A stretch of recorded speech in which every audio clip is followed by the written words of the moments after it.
भाग जागे हो। ऐसे में सोहर ऐसे थोड़ी होता है पूर्वांचल में, सोहर तभी होता है, लोग कहते हैं भैया सोहर तब हो जब मोहर लुटाई जाए। ऐसे होता है क्या सोहर? हाँ, और लोग खड़े होकर के नाचते हैं। जिनको कान्हा जी की खुशी है कि आज हमारे प्रभु का आनंदोत्सव होता है, दोनों हाथ उठा करके ताली उनसे स्वागत करो। जुग जिए तो ललनावा के भाग जागल हो। जुग जुग जिए तो ललनावा के भाग जागे हो। ललना लाल होइए फुलवा के दीपक मनवा में आस लागल हो। ललना लाल होइए फुलवा के दीपक मनवा में आस लागल हो। ललना लाल होइए फुलवा के दीपक मनवा में आस लागल हो। ललना लाल होइए फुलवा के दीपक मनवा में आस लागल हो। जय हो।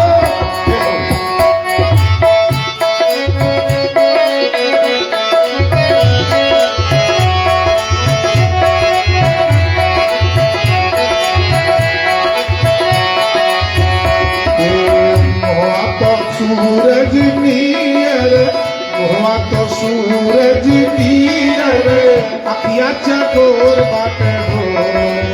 हुआ तो सूरज नियर अखिया चकोर बाटे हो। ललना लाल होई फुलवा के दीपक मनवा में आस लागल हो। ललना लाल होई फुलवा के दीपक मनवा में आस लागल हो। जुग जिए तो ललनावा भवनवा के भाग जागल हो।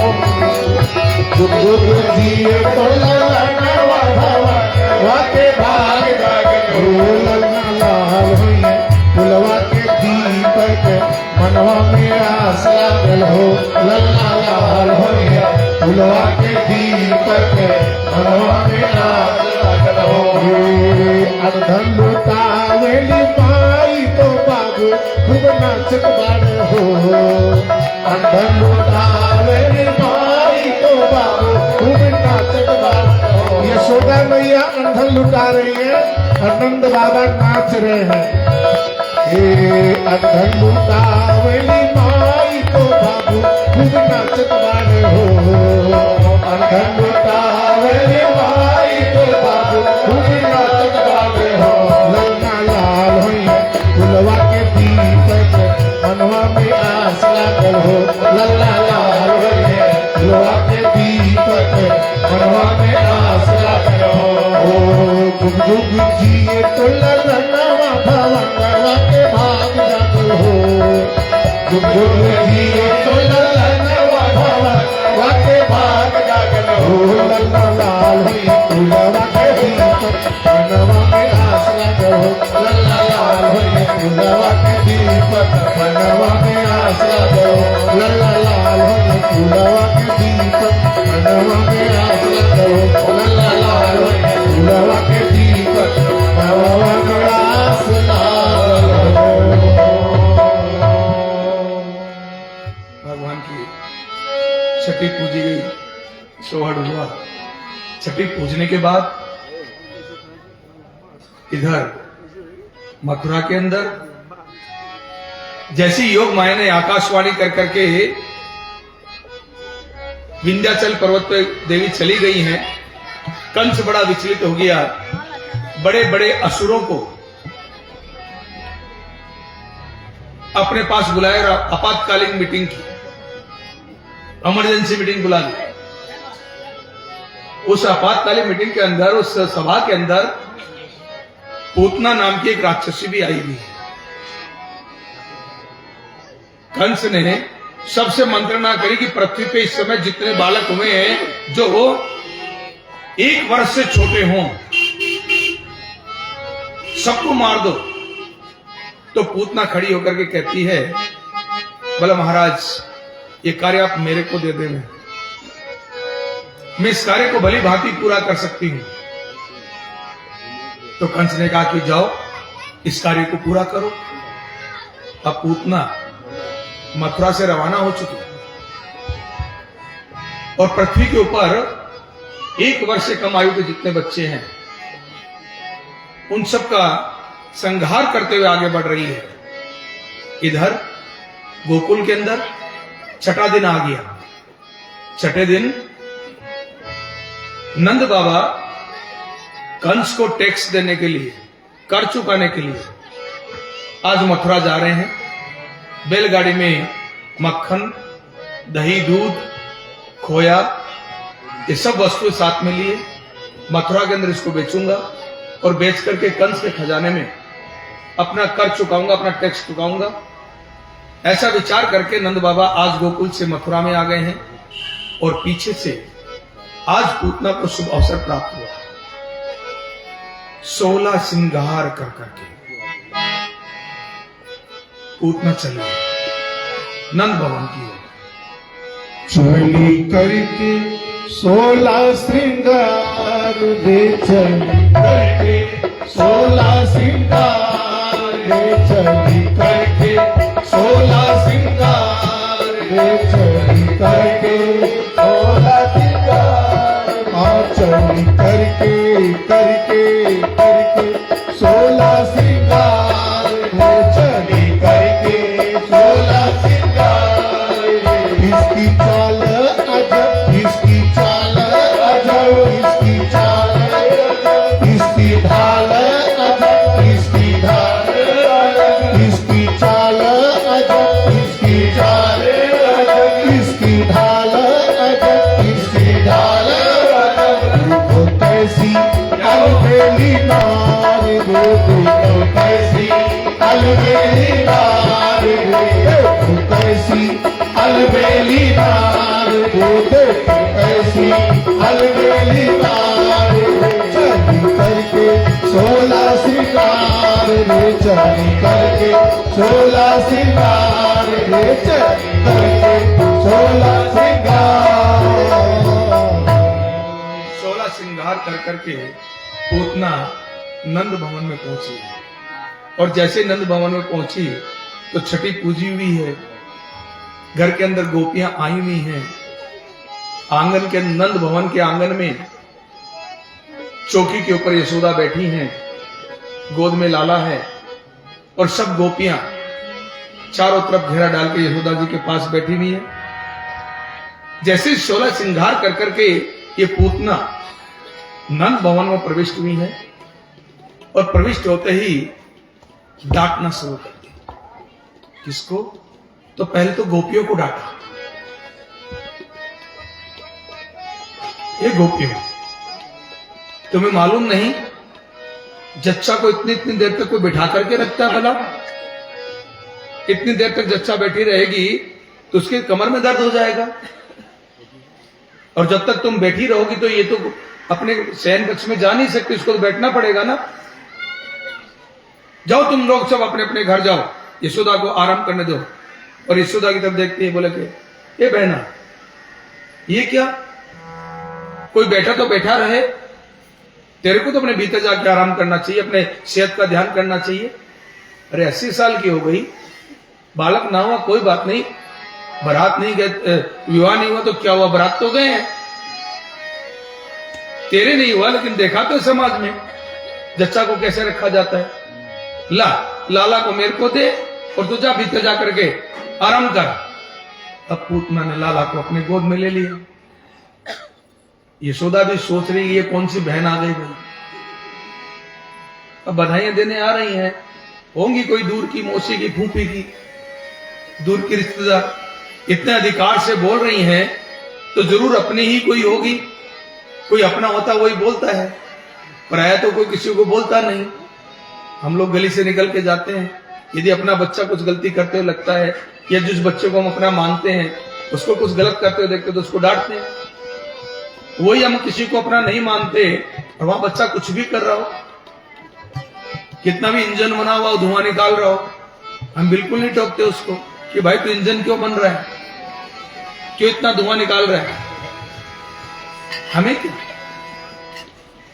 तो कहेगा वही जो अपना होगा।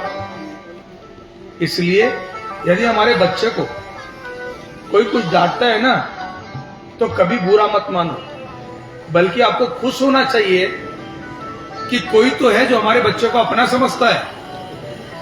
अपना समझा इसलिए तो उसने डांटा, अगर अपना नहीं समझता तो क्यों डांटता। ऐसा नहीं कि बच्चा के कहे कि मम्मी फला आंटी ने मेरे को डांटा, तो चल कौन सी आंटी में देखती हूं कैसे हिम्मत है उसकी। ये कभी मत करो। इससे दो नुकसान है। एक तो आपका आपसे व्यवहार खराब हो जाएगा। आज आपका बच्चा गलत कर रहा है और सामने वाले ने अपना समझ के उसको रोका, कल वो आपके बच्चे को गलत करते हुए देखेगा तो रोकेगा नहीं, आपको आके भी नहीं कहेगा। तो बच्चा सही मार्ग पर चले, इसके लिए जरूरी है कि उस पर ज्यादा आंखें लगी हो। नाजुक होता है ना बच्चा, उसका स्वभाव कोमल होता है, वो किधर भी झुक जाता है, उसको अच्छाई बुराई का ज्ञान नहीं है, वो किधर भी झुक जाता है। तो यशोदा मन में विचार कर रही है कि जरूर कोई मेरी बड़ी बहन ही होगी जो इतना प्यार से मेरे को डांट रही मेरे भले के लिए। यशोदा तो चले गई शयन कक्ष के अंदर और इधर लाला को गोद में लिया और लाला ने मां पूतना की तरफ देखा और देखते अपने आंखें बंद कर ली।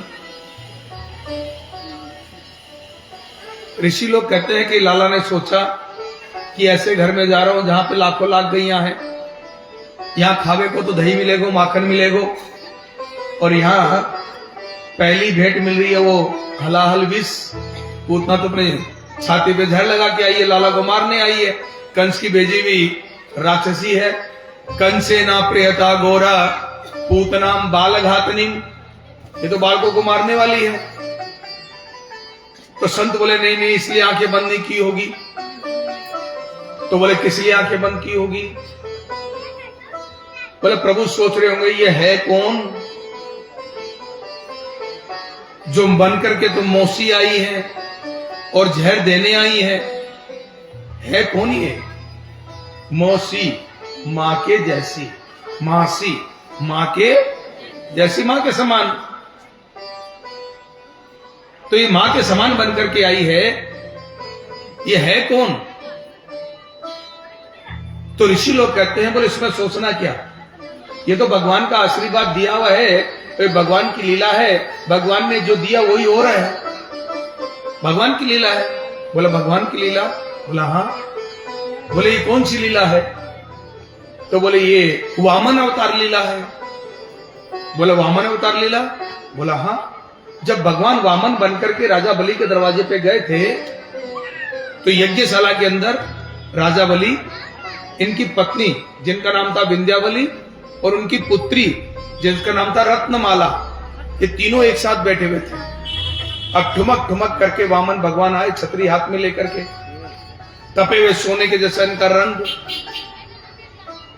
तो जब रत्नमाला ने, राजा बलि की पुत्री ने भगवान के वामन स्वरूप को जब देखा, घुंघराले बाल, बगल के अंदर एक मृगशाला, हाथ में छाता, एक हाथ में कमंडलू, खड़ाऊ पहने हुए, ठुमक ठुमक क्या रहे, गौर वर्ण। आहा, ऐसा सुंदर पुत्र यदि मेरा होता तो मैं उसको अपने गोद में लेकर के अपना दूध पिलाती। और भगवान तो मन की पुकार बहुत जल्दी सुनते हैं। रत्नमाला दूर है लेकिन मन में भाव उमड़ा है, और भगवान मन की बड़ी जल्दी सुनते हैं, मुख की बोली भी नहीं सुनते, मन की सुनते हैं। तो जैसे रत्नमाला ने मन में ये भाव रखा तो भगवान ने भी मन से ही आशीर्वाद दे दिया, तथास्तु, मैं तेरा बच्चा बनूंगा और मैं तेरा दूध पीऊंगा।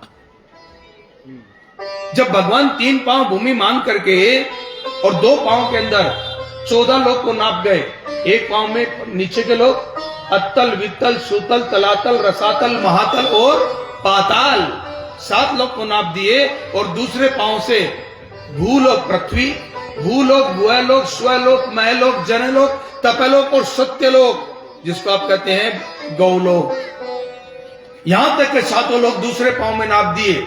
एक पांव पाताल में है और दूसरा पांव गोलोक में है। 14 के 14 लोग प्रभु ने नाप दिए। अब तीसरा पांव रखने के लिए जगह नहीं, तो राजा बलि से बोले कि हे बलि, तूने जो संकल्प किया था कि मैं 3 पांव भूमि दान करूंगा, जो कोई अपने मन में संकल्प कर लेता है किसी कार्य को करने के लिए और यदि वो कार्य पूरा नहीं करता है तो उसको नाग पाश में बांध करके नरक में डाला जाता है। अब मैं तेरे को नाग पाश में बांध करके नरक में डालूंगा। उसी विराट स्वरूप को देखते हुए रत्नमाला के मन में, राजा बलि के पुत्री के मन में दूसरा भाव जागृत हुआ, यदि मेरा पुत्र किसी के साथ ऐसा छल कपट करे, मेरा पुत्र यदि किसी के साथ इस प्रकार का धोखा करे, बन के वामन आए थे और बन गए बड़े, ऐसा धोखा करे तो मैं अपने दूध में जहर लगाकर उस बच्चे को पिला दूं। भगवान ने दूसरा वरदान भी दे दिया, तथास्तु। यही राजा बलि की पुत्री रत्नमाला अगले जन्म के अंदर पूतना बनकर के जन्म ली है। और दोनों वरदान जो प्रभु ने दिए थे, आज प्रभु अपने दोनों वरदानों को निभा रहे हैं। दूध पिलाने के लिए पूतना और दूध पे जहर लगा करके आई है। प्रभु पूतना का दूध पान करते हैं और जब दूध पीना आरंभ करते हैं तो दूध के साथ साथ पूतना के प्राण भी प्रभु पीने लगते हैं। जब प्राण पीना आरंभ होता है, पूतना को जब पीड़ा आरंभ होती है तो प्रभु को अपने से अलग करना चाहती है, अपने से दूर करना चाहती है। लेकिन मेरा ठाकुर एक बार जिसको थाम लेता है, मेरा ठाकुर एक बार जिसको पकड़ लेता है, उसको मुक्ति दिया बिना छोड़ता नहीं। पूतना खूब चिल्लाती है और चिल्लाते चिल्लाते नंद भवन के बाहर भागती है। अपना शरीर एक विशाल पर्वत के जैसे बढ़ाना शुरू कर देती है।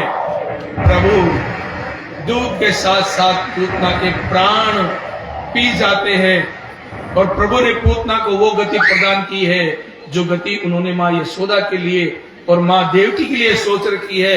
वही उत्तम गति प्रभु ने पूतना को प्रदान की है। पूतना का शरीर पृथ्वी के ऊपर गिरता है तो कहते हैं कि उसके शरीर के नीचे सैकड़ों वृक्ष टूट करके गिर पड़ते हैं।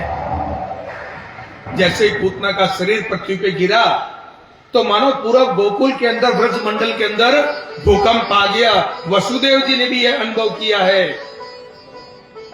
कारागृह के अंदर मिलने के लिए नंद बाबा वसुदेव जी के पास गए। संकोचवश अपने मित्र से कह नहीं पा रहे कि मेरे यहां पुत्र हुआ है, क्योंकि वसुदेव जी की 7 संतान नष्ट हो चुकी है। कुछ कह नहीं पा रहे। मैं अपने पुत्र का समाचार, बधाई कैसे सुनाऊं? तो उसी समय वसुदेव जी ने चल करके पूछ लिया, बोले नंद बाबा जी लाला कैसा है?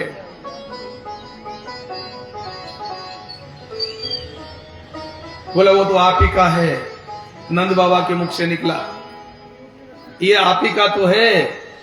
तो वसुदेव जी तो लाला को छोड़ के आए थे, वो तो जानते ही थे कि मेरा है। लेकिन जैसे नंद बाबा ने कहा कि महाराज लाला मेरा कहां, लाला तो आप ही का है, मानो वसुदेव जी को नंद बाबा धीरज देना चाह रहे हैं कि आपकी 7 संतानें नष्ट हो गई, तो ये बच्चा मेरा नहीं, ये आप ही का है महाराज। वसुदेव जी कहते इसमें क्या कहना है नंदलाल जी, लाला तो मेरा ही है। वसुदेव जी सत्य ही बोल रहे हैं, लाला तो मेरा ही है, इसमें कहने की कौन सी बात है। लेकिन हे नंदलाल जी, इस कारागृह में रहते रहते मैंने बड़े ज्योतिष शास्त्रों का अध्ययन किया है और मैं आज के ग्रह स्थितियां देख रहा हूं तो मेरे को लगता है कि बहुत बड़ा भारी संकट गोकुल पे आने वाला है। आप देर ना करें, शीघ्रता के साथ गोकुल प्रस्थान करें। तो नंद बाबा शीघ्र गोकुल की तरफ चले हैं। इधर गोकुल में जब पूतना जमीन पे गिरी तो गोकुल के लोग बाहर निकल करके आए और क्या देखते हैं कि खेतों के अंदर विशाल पहाड़ के जैसे पूतना का शरीर गिरा है और पूतना की छाती के ऊपर मेरे बाल कृष्ण 6 दिन की जिनकी आयु है, अपने चारों हाथ पांव चलाते हुए, खूब पेट भरा हुआ है ना बच्चे का, और जब बच्चे का पेट भर जाता तो बच्चा बड़ा खेलता है, तो बाल कृष्ण चारों हाथ पांव चला करके खेल रहे हैं। सीढ़ी लगाई गई, पूतना के शरीर से कान्हा जी को उतारा गया और गौशाला में ले जाकर के गोपियों ने गौमूत्र से कान्हा जी को स्नान कराया। एक मृतक की देह को छू करके बच्चा आया है। कहते हैं शरीर पे 12 अंगों के ऊपर कान्हा जी के गोबर लगाया गया, माथे पे लगाया, यहां लगाया, कानों पे लगाया, गले पे लगाया, हृदय पे लगाया, दोनों बाजू पे लगाया, दोनों घुटनों पे लगाया, अंगों पे 12 जगह गोबर लगाया और गौ माता की नंदनी की पूंछ पकड़ करके लाला का झाड़ा लगाया, नजर उतारी लाला की।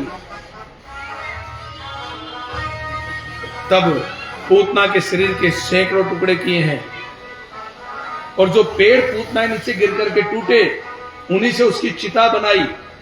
और जब पूतना का शरीर उस चिता में जलने लगा तो कहते हैं कि उस ब्रज मंडल में हर जगह चंदन की खुशबू फैल गई। शरीर के मांस के जलने की बदबू नहीं थी, चंदन की खुशबू। नंदलाल जी गोकुल में जब पधारे तो चारों तरफ चिता ही चिता जल रही हैं। मन के अंदर एक भय अनजाना सा उत्पन्न हुआ। क्या हुआ? नंद भवन में गए तो यशोदा ने कहा आज तो बालक को प्रभु ने रक्षा की है। इतनी बड़ी राक्षसी हमारे घर के अंदर आ गई और लाला को उठा करके ले जा रही थी। प्रभु ने बड़ी रक्षा की है, क्या आज हमारा लाला सुरक्षित है? 6 दिन की अवस्था में प्रभु ने पहली लीला आरंभ कर दी, इसीलिए इनका नाम लीला पुरुषोत्तम। थोड़े दिन व्यतीत हुए, अपने नंदी को साथ में लेकर के कैलाश मानसरोवर से बाबा भोलेनाथ, काशीपुरी से कहूं तो बाबा विश्वनाथ, बाबा भोलेनाथ, आज कान्हा जी के यहां दर्शन करने आए। रामावतार में जब दर्शन करने के लिए गए थे ना, तब उनको अंदर नहीं घुसने दिया दशरथ जी के महल में, तो राम जी बड़े रोना शुरू किए और भोलेनाथ सरयू नदी के किनारे बैठकर प्रभु से आराधना कर रहे थे कि हे प्रभु, ये क्या सभी देवी देवता आपके दर्शन करके जा रहे हैं, एक मैं ही अभागा ऐसा हूं क्या जिसको आप दर्शन नहीं दे रहे? तो प्रभु ने कौशल्या जी के भवन के अंदर रोना शुरू कर दिया। डॉक्टर आए, वैद्य आए, खूब उपचार किया है, लेकिन लाला तो चुप ही नहीं होता। ओझा आए, झाड़ा लगाए, लाला चुप नहीं होता। तो एक सखी ने कहा मैया कि सरयू के तट पे एक बाबा बैठा है, तांत्रिक लगता है, आप कहो तो लाला के लिए उसको बुला लाऊं। तो बोले जल्दी लेकर के आ। तो गोपी ने आकर के बुलाया है और शिवजी महाराज दशरथ जी के राजमहल में पहुंच करके प्रभु को हाथ जोड़ करके झाड़ा लगाने के बहाने मानो मंत्र बोल रहे हो, मन ही मन प्रार्थना करें, प्रभु ये द्वैत भाव में सुख नहीं, आप अलग में अलग, इसमें सुख नहीं है प्रभु, मेरे को तो अद्वैत भाव चाहिए, एक ही कार आपको हृदय से लगाना है प्रभु। भगवान कहते हैं कि अभी तो मैं मर्यादा पुरुषोत्तम बन के आया और मां की गोद में मैं कुछ कर नहीं सकता, अगला जन्म जब लूंगा तो लीला पुरुषोत्तम बन के आऊंगा, अभी तो द्वैत भाव से काम चलाओ, अगले जन्म में अद्वैत भाव का सुख भी दूंगा। ठीक है प्रभु, और आपके एक जन्म होने का इंतजार करूंगा। उस जन्म में तो महादेव चले गए, आज महादेव के मन में बड़ा उत्साह, आज तो प्रभु को हृदय लगाने को मिलेगा, आज तो मैं प्रभु को आलिंगन करूंगा, आज तो मैं प्रभु को दर्शन से, प्रभु को हृदय से लगा के खुश होऊंगा। तो होकर के नंदी को लेकर के साथ में भोलेनाथ काशी से आए।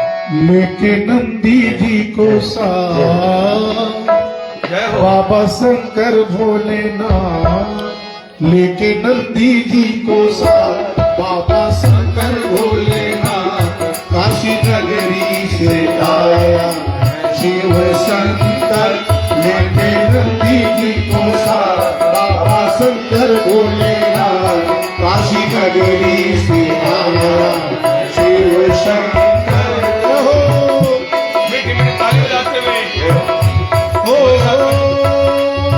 नदी पे सवार होके डमरू बजाते, नदी पे सवार होके डमरू बजाते, चले आ रहे हैं भोले हरि गुण गाते, चले आ रहे हैं भोले हरि गुण गाते।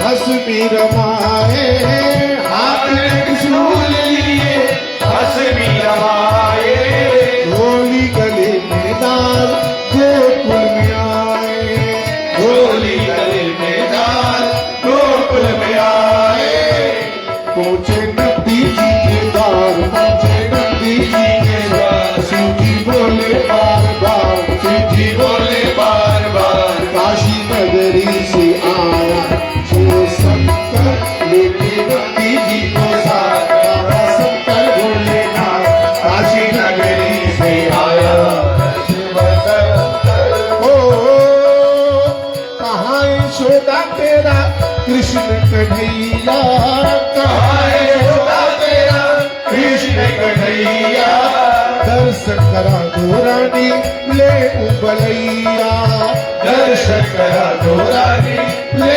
मलैया क्या सुनकर नारायण अवतार सुनकर नारायण अवतार आया हूँ मैं तेरे द्वार आया हूँ मैं तेरे द्वार काशी नगरी से आया शिव शंकर लेके गौरा जी को साथ बाबा शंकर भोलेनाथ काशी नगरी से आया शिव शंकर लेके गौरा जी को साथ लेके गौरी जी को साथ काशी नगरी से आया शिव शंकर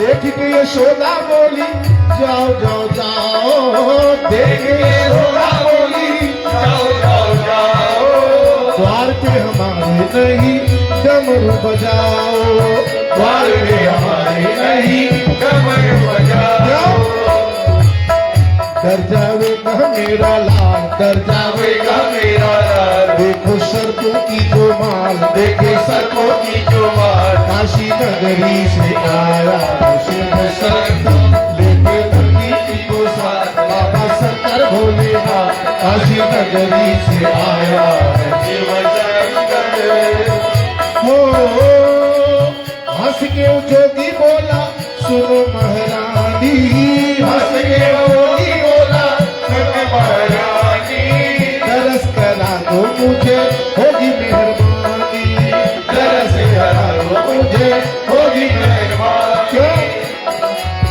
तरस करा दो एक बार तरस करा करा दो दो एक बार देखो कैसा ये सुकुमार देखो कैसा ये हार काशी नगरी से आया शिव शंकर लेके नंदी जी को साथ बाबा शंकर भोलेनाथ काशी नगरी से आया शिव शंकर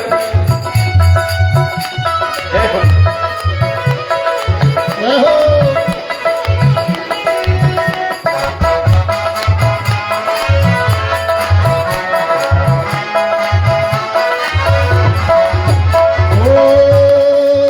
सोया है कन्हैया मैं न जगाऊं सोया है कन्हैया मेरा मैं न लगाऊं सोया है कन्हैया मेरा मैं न जगाऊं सोया है कन्हैया मेरा मैं न लगाऊं तेरी बातों में बाबा मैं नहीं आऊं तेरी बातों में बाबा मैं नहीं आऊं मेरा नन्हा सा गोपाल मेरा नन्हा सा गोपाल मेरा नन्हा सा गोपाल मेरा नन्हा सा गोपाल देगा तू तो जादू डाल देगा तू तो जादू डाल देगा तू तो जादू डाल देगा तू तो जादू डाल काशी नगरी से आया शिव शंकर लेके नंदी जी को साथ बाबा शंकर भोलेनाथ काशी नगरी से आया है शिव शंकर हो इतने मोहन जोर से चिल्लाए इतने मोहन जोर से चिल्लाए इतने में मोहन जोर से चिल्लाए इतने में मोहन जोर से चिल्लाए ब्रह्मा शंकर जिनका पार न पाए ब्रह्मा शंकर जिनका पाए न पाए और एक बार सभी दोनों हाथ ऊपर कर यही गोकुल का है द्वार, यही गोकुल में है, यही गोकुल में है द्वार, यही गोकुल में है द्वार। घर घर नाच रहा गोपाल, घर घर नाच रहा गोपाल, यही गोकुल में है द्वार, यही गोकुल में है द्वार। घर घर नाच रहा गोपाल, घर घर नाच रहा गोपाल। काशी नगरी से आया है शिव शंकर, लूटे नंदी जी को दान, बाबा शंकर भोलेनाथ। काशी नगरी से आया है शिव शंकर, लूटे नंदी जी को दान, लूटे नंदी जी को दान, बाबा शंकर भोलेनाथ। काशी नगरी से आया है शिव शंकर, काशी नगरी से आया है शिव शंकर, काशी नगरी से आया है शिव शंकर, काशी नगरी से आया है शिव शंकर, काशी नगरी से आया है शिव शंकर। शंकर भगवान की जय हो। मैया के द्वारे भोलेनाथ खड़े, मैया दर्शन करा दे। इस आस में आए हैं कि अद्वैत भाव का सुख जो रामावतार में नहीं मिला, इस बार तो मिलेगा। और मां यशोदा आकर के बीच में खड़ी हो गई। नहीं नहीं नहीं नहीं, तेरा यह मंगल वेश देख करके, तेरे गले के अंदर सर्पों की माला देख करके मेरा छोटो सो लाला डरप जाएगो। ना बाबा ना, सोना ले जा, चांदी ले जा, भिक्षा ले जा, वस्त्र ले जा, जो चाहिए सो ले ले, लेकिन लाल के दर्शन ना करो। मैया मोको तो तेरे लाल के दर्शन करने में तो बड़ी दूर से आया हूं। ना ना ना, मेरा लाला तो सो रहा है भैया, मैं ना जगा रही अभी, तू जा बाबा। बाल हट, त्रिया हट, राज हट, जोगी हट, जग में है विख्यात। जब ये अपने जिद पे अड़ते हैं ना, अपने मनवा के ही छोड़ते हैं। बालक कोई बात की जिद पकड़ ले तो रोना आरंभ कर देता है, और जब तक उसकी जिद पूरी ना हो, चुप ना हो, और माँ बाप विवश हो जाते हैं। हम सब जानते हैं कि मोबाइल बच्चे के लिए बड़ा नुकसानदायक है, लेकिन बालक रोना लग जाए तो तुरंत उसको कहते ले जाना, पकड़ ले मोबाइल। जो उसके लिए नहीं है वो भी हम उसको दे रहे हैं। जिद है। त्रिया हट, स्त्री हट पे अड़ जाए तो बेचारा पुरुष क्या करे, मजबूरी हो जाती है उसकी भी। ऐसे राजा अगर अपनी जिद पे आ जाए तो उसके पास पावर है, अपने पावर के दम पे जो चाहे करवा ले। नोटबंदी कर दी तो करी दी, माननी पड़ी, और जिसके बच गए वो बच गए। आज तक बेचारे के केस नहीं हुए। ऐसी जोगी हट। संत लोग जब जिद पे अड़ जाते हैं तो अपनी जिद मनवा के छोड़ते हैं। और महादेव से बड़ा जोगी कौन? नंदी को बांधा नंद भवन से दूर पेड़ से, और आए नंद बाबा के आंगन के अंदर यशोदा के देखते देखते, और चिमटा गाड़ दिया जमीन में, और लगा के ध्यान बैठ गए। प्रभु से मनी मन प्रार्थना करेंगे, हे प्रभु, रामावतार में कम से कम आपने दर्शन तो दिया। आपने वचन दिया था कि आप मेरे गले मिलेंगे, आलिंगन करेंगे, अद्वैत भाव का सुख देंगे। यहां तो द्वैत भाव के भी लाले पड़ गए, यहां तो दर्शन के भी लाले पड़ गए। प्रभु क्या हुआ आपके वचन का जो आपने मेरे को दिया? अब महादेव होठ हिला हिला करके अपना मनी मन मुंह में बोल रहे हैं।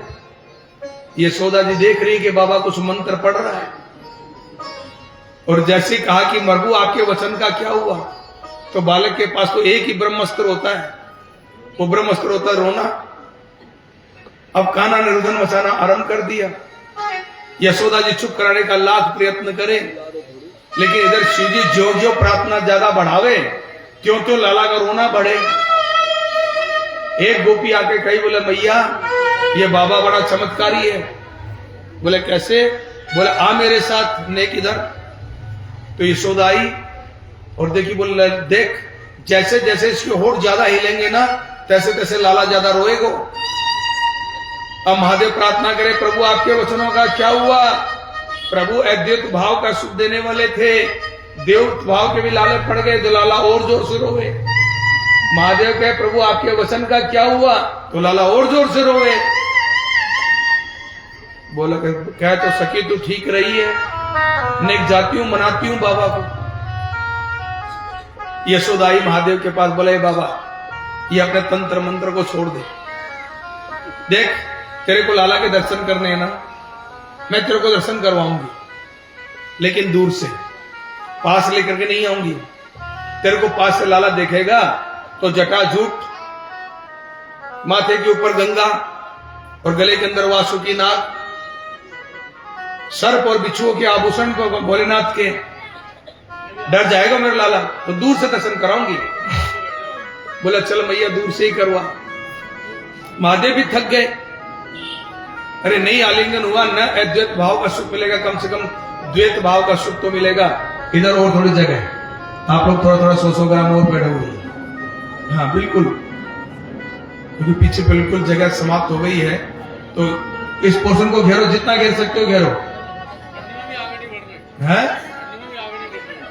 तो हाँ वास्तव में सही बात है। आज तो मौसम भी परमात्मा ने हवा ठंडी चला रखी है, जितने सट करके बैठोगे उतना बढ़िया। बोले सर्दी से कैसे बचे, बोले सर्दी से बचने का तो सीधा उपाय है। बोले क्या, बोले रुई हो, दूई हो या पुई हो, या तो गरम गरम पकोड़े हो, गरम गरम पूरियां कचौरियां छली हो, तो सर्दी में आसान चैन मिले, ठंड का कोई उपाय बने। या तो रजाई हो तो उसमें आराम मिले, या तो बहुत सारे इकट्ठे होकर के बैठे। तो आज तो ठंडा भी है और गरम गरम पकोड़े भी हैं, ठंड के बचने का थोड़ा उपाय कर लो, अच्छा है। हमारे यहाँ बहुत सारे आज मेहमान आने वाले हैं भाई, और अपने मेहमानों को बैठने के लिए जगह तो देंगे ना, देंगे। और सबसे बड़ी बात तो आज हमारे बीच इस कथा पंडाल में गोवर्धन खुद आके बैठ गए। और जहां गोवर्धन आ गए तो बड़ी भारी जगह तो गोवर्धन ने अपने अंडर में कर ली, उनका तो आसन भी पड़ा 7 कोस को गोवर्धन भाई, तो गोवर्धन को भी इतनी जगह चाहिए। अस्तु, तो दूर से लाला के दर्शन यशोदा करवाती है, तो महादेव लाला के दूर से दर्शन करते करते कि हे प्रभु, हे दीनबंधु, हे दीनानाथ, हे नारायण, आपने वचन दिया था अद्वैत भाव का, द्वैत भाव भी बड़ी मुश्किल से मिला। तो मानो बाल कृष्ण कहते हैं महादेव से, मन ही मन बातें हो रही हैं, मन से मन की बात होती है। बाल कृष्ण कहते हैं बोले हे महादेव, वचन तो मैंने जरूर आपको दिया था कि आलिंगन का सुख प्रदान करूंगा, लेकिन अभी मैं मैया यशोदा की गोद में हूं, मैं विवश हूं, लेकिन आप कुछ कर सकते हो प्रभु, आप तो आजाद हो, आप ही कुछ लीला रच दो। मैं भी चाहता हूं आपके हृदय से लगना, आपसे गले मिलना। तो महादेव, यशोदा जब बालक को ले रखी तो पांव महादेव की तरफ है। महादेव देखते देखते कहते बोले मैया यशोदा, मैं पांव की रेखा बड़ी अच्छी पढ़ता हूं, और दूर से जितना मैं पांव देख पा रहा हूं, तेरा लाला तो बड़ा होनहार होगा, बड़ा ज्ञानवान, बड़ा बलवान होगा, बड़ो भारी योद्धा बनेगो भाई। नेक अगर तू लाला को पास लाए, बालक के पांव नैने नैने हैं, रेखा बड़ी बारीक है, मेरी नजर कमजोर है, अगर तू पास में लाए तो मैं रेखा और ठीक से पढ़ के बताऊं। अब जब कोई पंडित जी महाराज कौ मां को उसके बालक के भविष्य के बारे में बताने लगे, तो मां तो बड़ी जल्दी सुनना चाहे, तत्काल लाला को आगे कर दिया, बोल लो बाबा देखो जरा नेक पांव की रेखा, बोलना मेरी गोद में दे दे। तो जो यशोदा कह रही थी लाला को पास नहीं लाऊंगी, वो आज तो कन्हैया जी को भोलेनाथ की गोद के अंदर दे दिया। और भोलेनाथ भी मानो प्रभु के पांव की रेखा पढ़ना चाहते तो ऐसे लाला को हाथ में पकड़े, पांव अपनी तरफ है, तो देखते पांव की रेखा देखते देखते धीरे धीरे धीरे धीरे प्रभु को अपने पास मिलाए। प्रभु के हृदय, प्रभु के चरण अपने हृदय पर प्रभु ने छुआए हैं महादेव ने, और प्रभु को आलिंगन किया है। आज यशोदा के आंगन में निवर्ती और प्रवर्ती का मिलन हुआ है। आज यशोदा जी के आंगन में हरि और हर का मिलन हुआ है। बोल हरिहर भगवान की जय। भगवान का मिलन हुआ है और प्रभु ने अद्वैत भाव का सुख देवादेव महादेव को प्रदान किया है। ओम नमो स्तुनन्ताय सहस्रमूर्तये सहस्रपाताय शिरोर्भावे सहस्रनामने पुरुषाय सरस्वते सहस्रकोटि जुगधारिणे नमः। नमः कमलनाभाय नमस्ते जलसायिनी नमस्ते केशवानन्द वासुदेव नमो नमः।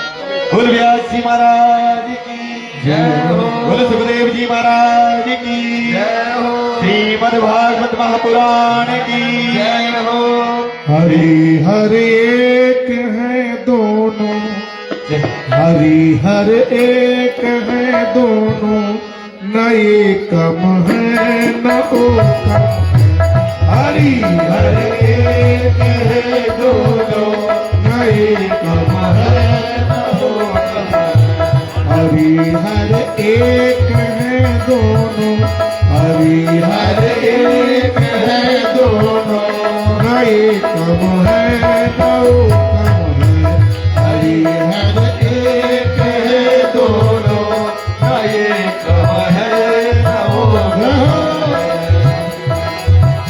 ये रहते हैं हिमालय में, वो रहते क्षीर सागर में।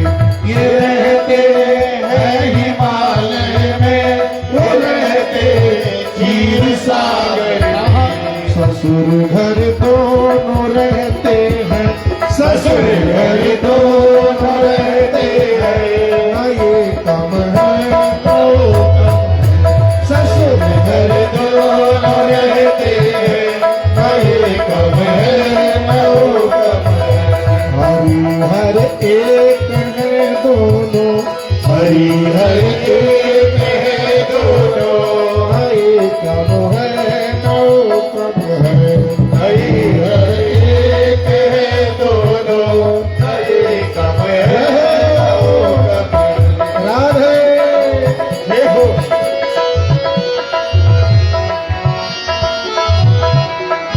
ये पीते भाग का प्याला, ये पीते भाग का प्याला, वो पीते प्रेम रस प्याला, वो पीते प्रेम रस प्याला। ये पीते भाग का प्याला, वो पीते प्रेम का प्याला, वो पीते प्रेम रस प्याला। दोनों हाथ बंद करते हुए कोई अंतर नहीं। नशे में दोनों रहते हैं, नशे में दोनों रहते हैं, नशे में दोनों रहते हैं, नशे में दोनों रहते हैं। न ये कम है न वो कम है।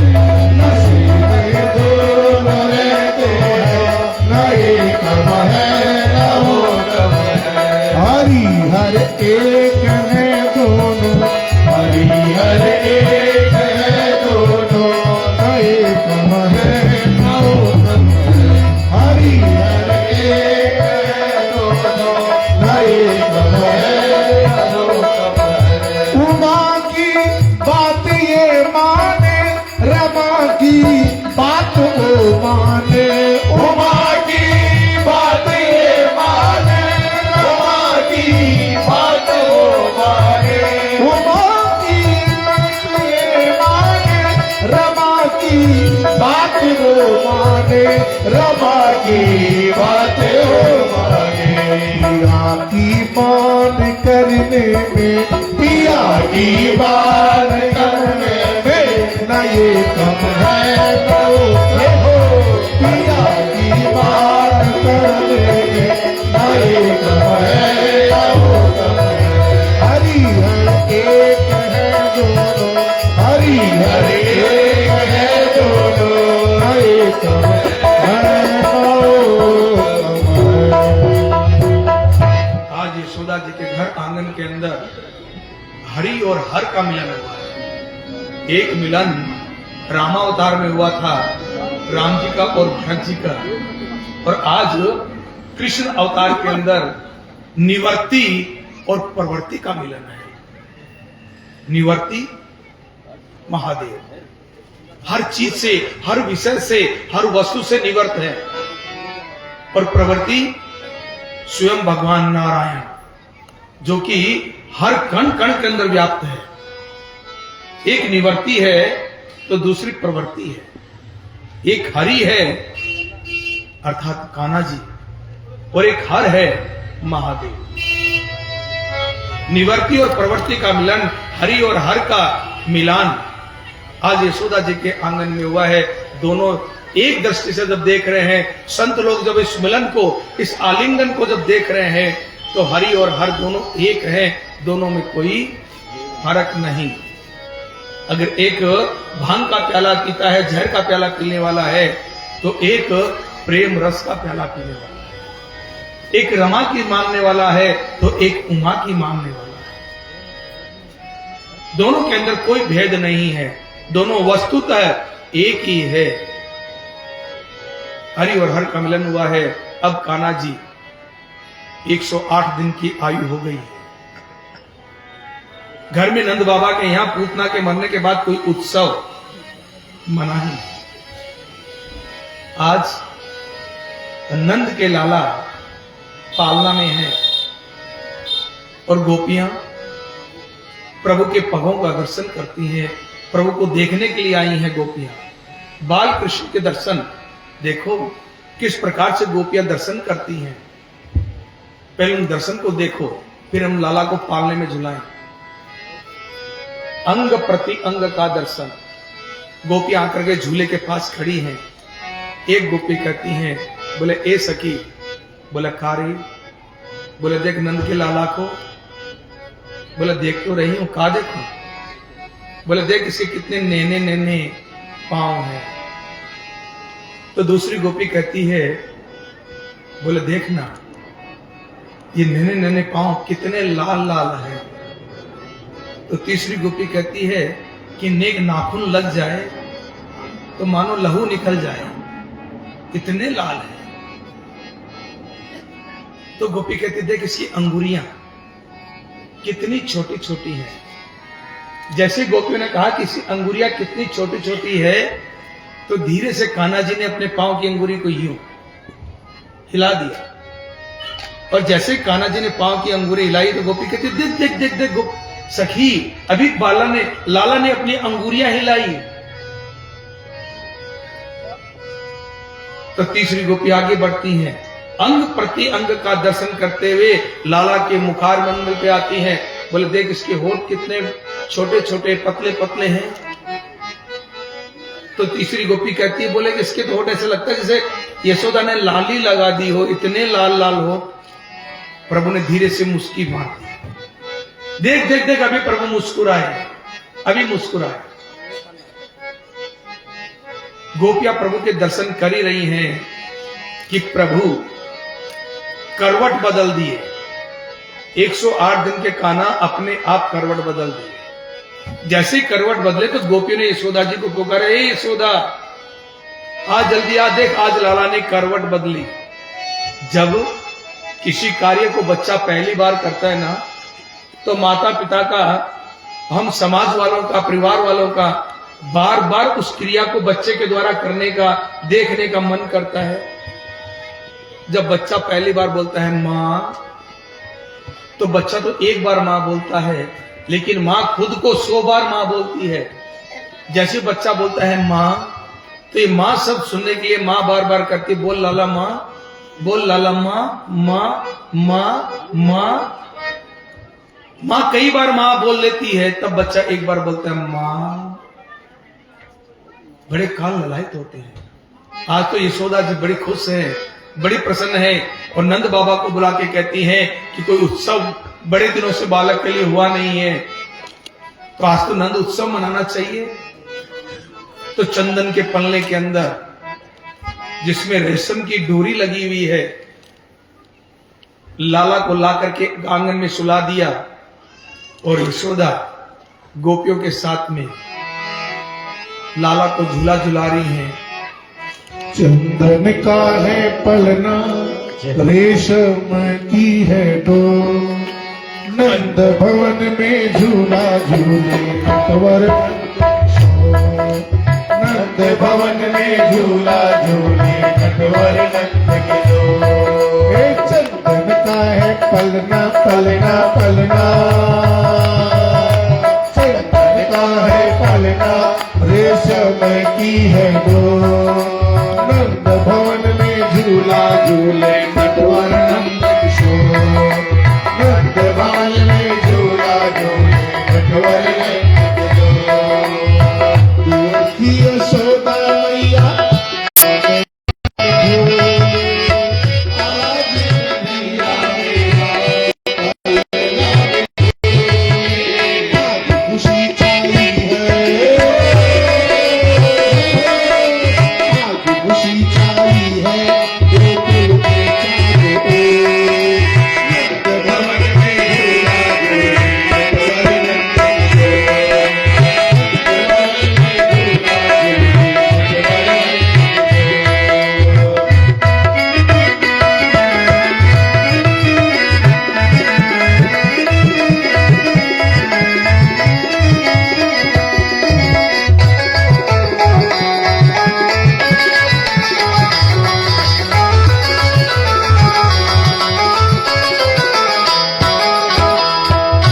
झपक सुलाती मैया झपके में आंचल झपक सुलाती मैया झपके में आंचल माथे पे टीका सोहे आंखों में काजल माथे पे टीका सोहे आंखों में काजल सखिया देव कन्हैया जय हो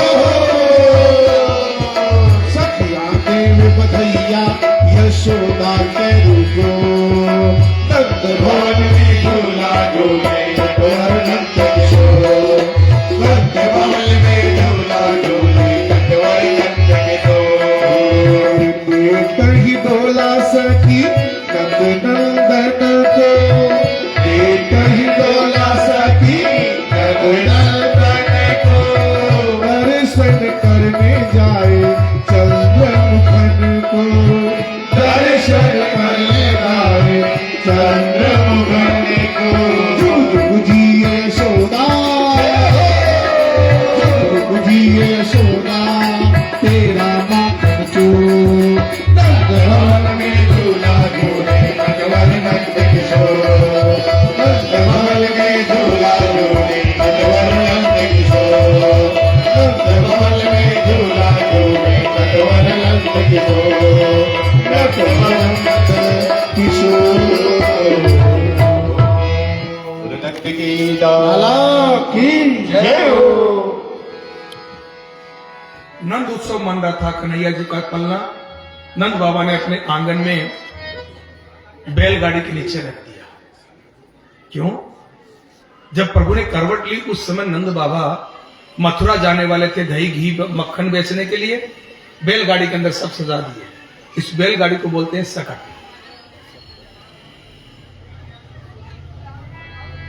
अचानक से यशोदा जी ने कह दिया उत्सव मनाएंगे, तो सब सामान तो बैलगाड़ी में सजा है, बैल को खोल दिए। इसी सकट के नीचे लाला को पालने में सुला दिया। अंदर बड़ा शोर है, वह लाला जग जाएगा। अवसर पाकर के मामा का भेजा हुआ दूसरा खिलौना, पहला खिलौना मामा ने भेजा पूतना के रूप में। 6 दिन के कन्हैया जी थे, 108 दिन के कन्हैया हुए हैं, तो मामा ने दूसरा खिलौना अपने भांजे के लिए भेजा। इस खिलौने का नाम है सक्टासुर। ये एक ऐसा राक्षस है जिसका शरीर नहीं है, ये वायु रूप में है। लोमस ऋषि के कारण, उनके श्राप के कारण इनके शरीर का पतन हो गया। अपनी बहन पूतना की हत्या का बदला लेने के लिए आया है। ये कोई और नहीं, हिरण्याक्ष का पुत्र। हिरण्याक्ष हिरण्यकशिपु कथा सुनी आपने? तो ये अपने पिता के बदला लेने के लिए, अपनी बहन पूतना का बदला लेने के लिए, हिरण्याक्ष का पुत्र उत्कच था। लोमस ऋषि के आश्रम पे जाकर के बड़ा उत्पात इसने मचाया, तो लोमस ऋषि ने श्राप दे दिया कि जा तेरा शरीर पत्न हो जाए, उत्पात हो जाए, हे प्रभु मैंने बालक बुद्धि में ऐसा कर दिया, मेरे को क्षमा करो, मेरे शरीर पुनः मेरे को प्राप्त हो।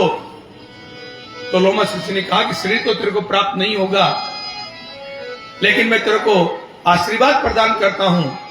तो द्वापर युग के अंदर जब नारायण कृष्ण बन करके जन्म लेंगे तो उनके हाथों तेरा उद्धार होगा।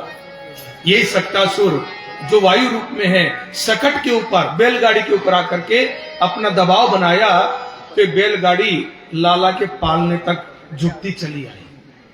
मानो ये बैलगाड़ी के नीचे दब करके कन्हैया बाल कृष्ण की मृत्यु हो जाएगी, लेकिन कन्हैया ने पल्ले में सोते सोते धीरे से अपने पांव को ऊपर की तरफ उठाया और सकट पे ऐसे पांव को टक किया है, तो पांव मानो फुटबॉल की भांति आसमान में उड़ी है और पलटे खाते हुए धड़ाम से आकर के नंद के आंगन में गिरी। चारों तरफ मक्खन और दही फैल गया।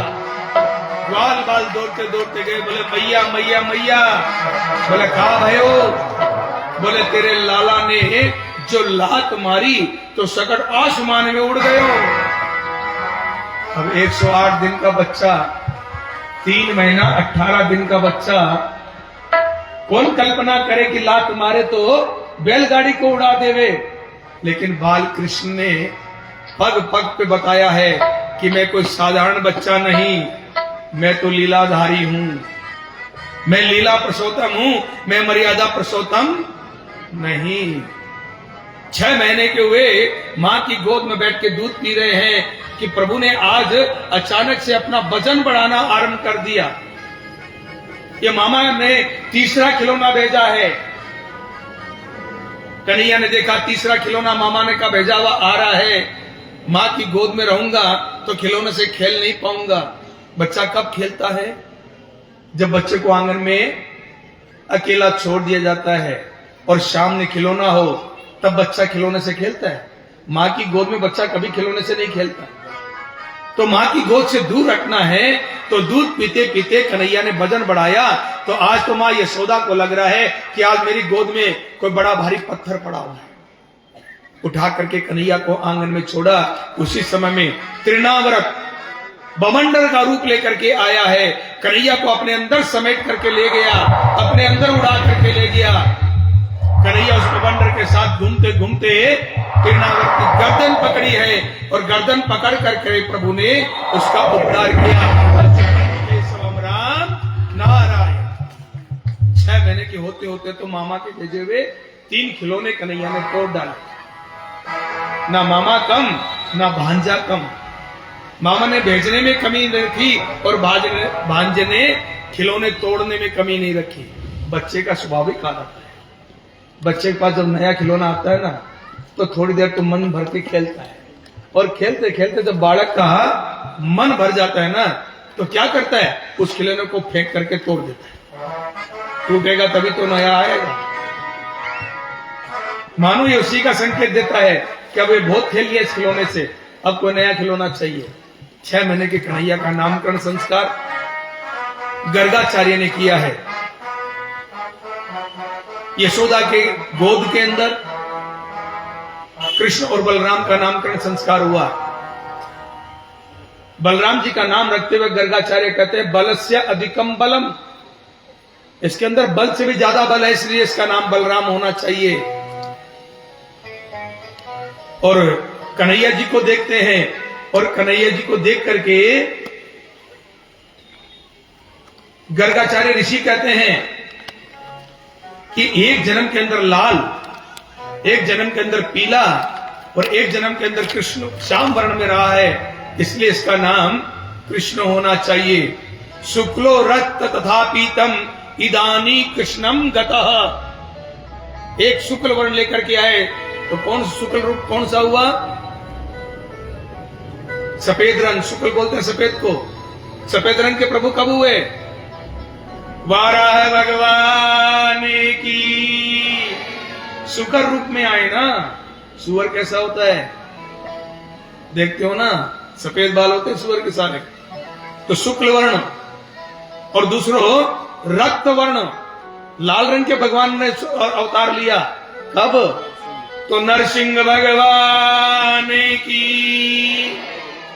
तो ये लाल रंग के हुए हैं, ये पीत वर्ण हुए हैं, सोने के जैसे उनका रंग था, तपे हुए सोने के समान। किनका?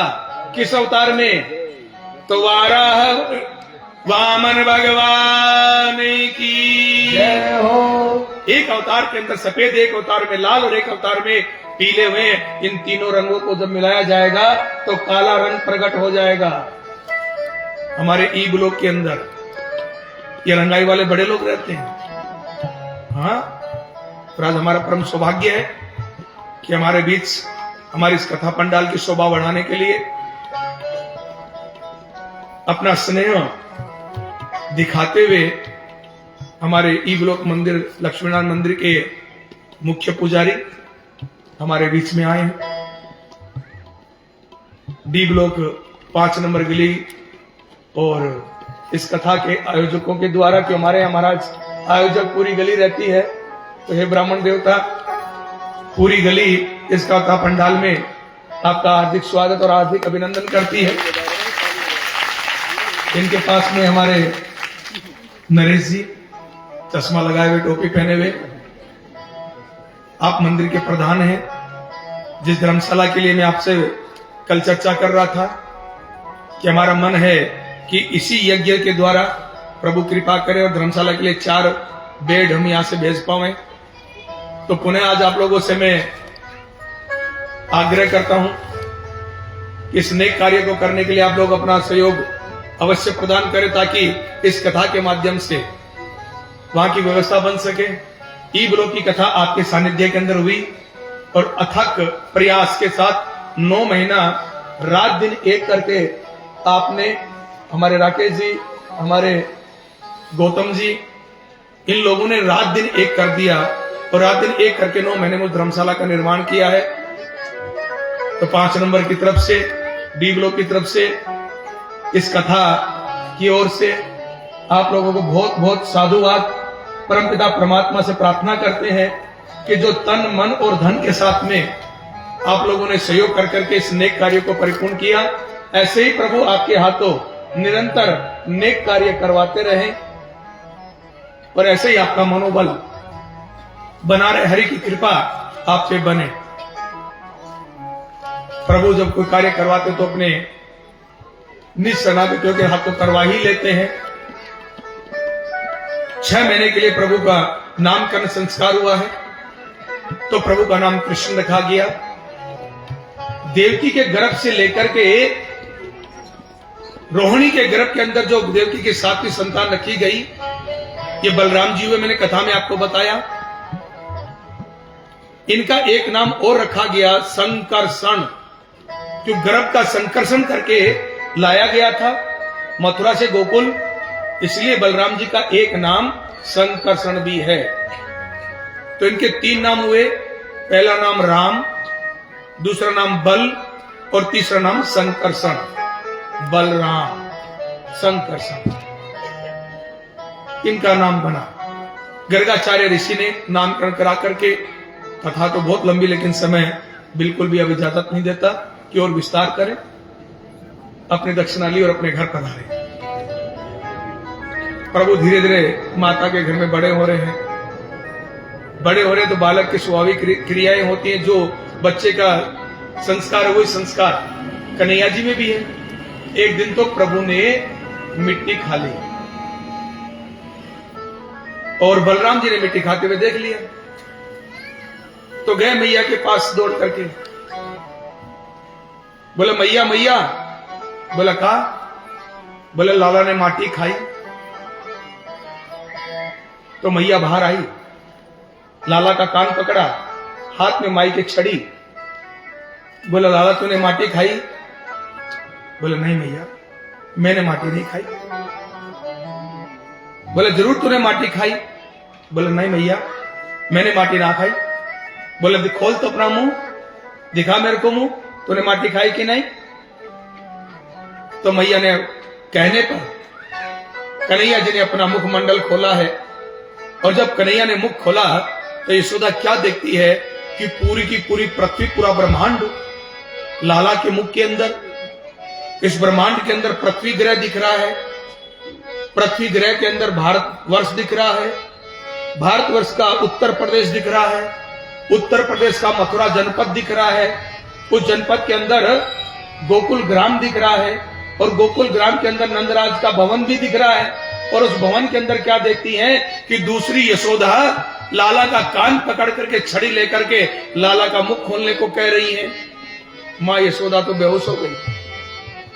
लाला ने अपनी लीला दिखा दी, मैया बेहोश हुई तो लाला ने अपना मुख बंद किया। मैया मैया मैया ऐसे लाला ने गाल थपथपाए। हाँ मैया, हाँ काना, हाँ लाला, कहा भाई हो मैया?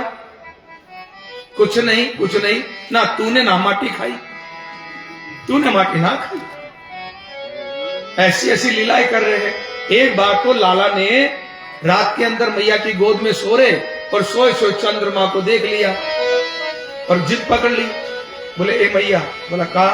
बोले मेरे को तो चंदा मामा चाहिए, मेरे को तो चांद खिलौना चाहिए। जिद पकड़ करके बैठ गए। अब मैया चांद खिलौना कहां से ला करके देवे? तो थाली के अंदर मैया ने जल भरा है और जल के अंदर चांद का प्रतिबिंब, चांद की परछाई मैया ने लाला को दिखाई है और मानो कि लाला को रिझाया है मैया ने। मैया मोहे चंद्र खिलौना लई, मैया मोहे चंद्र खिलौना लइयो। जई हो लोटी धरनी पर अबही, जई हो लोटी धरनी पर अबही, तेरी गोद नाई हो,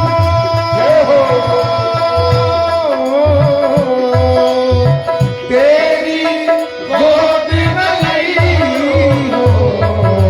मैया मोहे चंद्र खिलौना लई, मैया मोहे चंद्र खिलौना। जिद पकड़ लिया, तेरी गोद में नहीं आऊंगा मेरे को जब तक चांद खिलौना ला के नहीं देगी।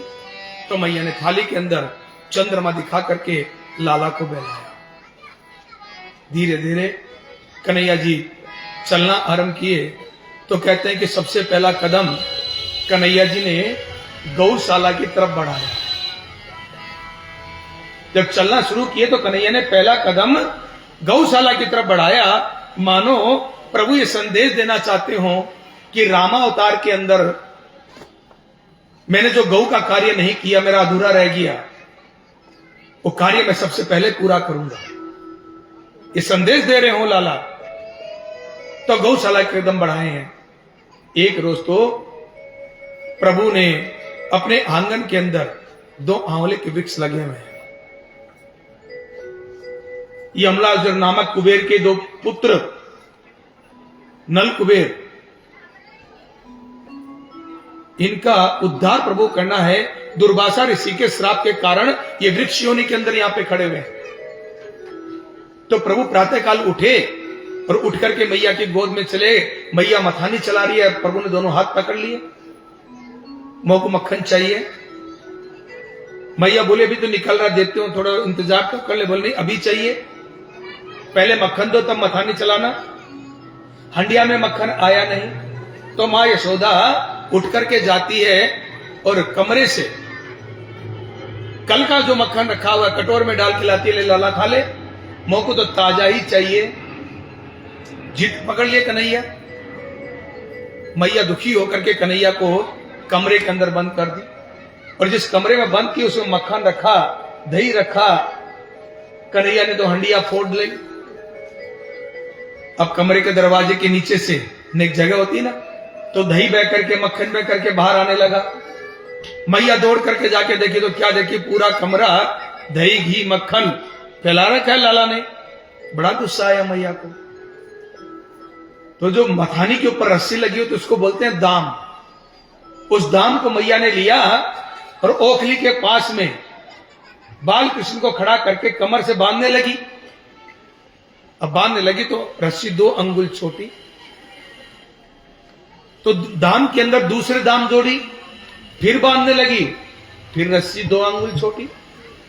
कन्हैया जी के पेट की तरफ मैया देखती है कि बालक कितनों पेट फुला रहे हो भैया, ओखली तो निर्जीव हो, वो तो बढ़ेगी नहीं।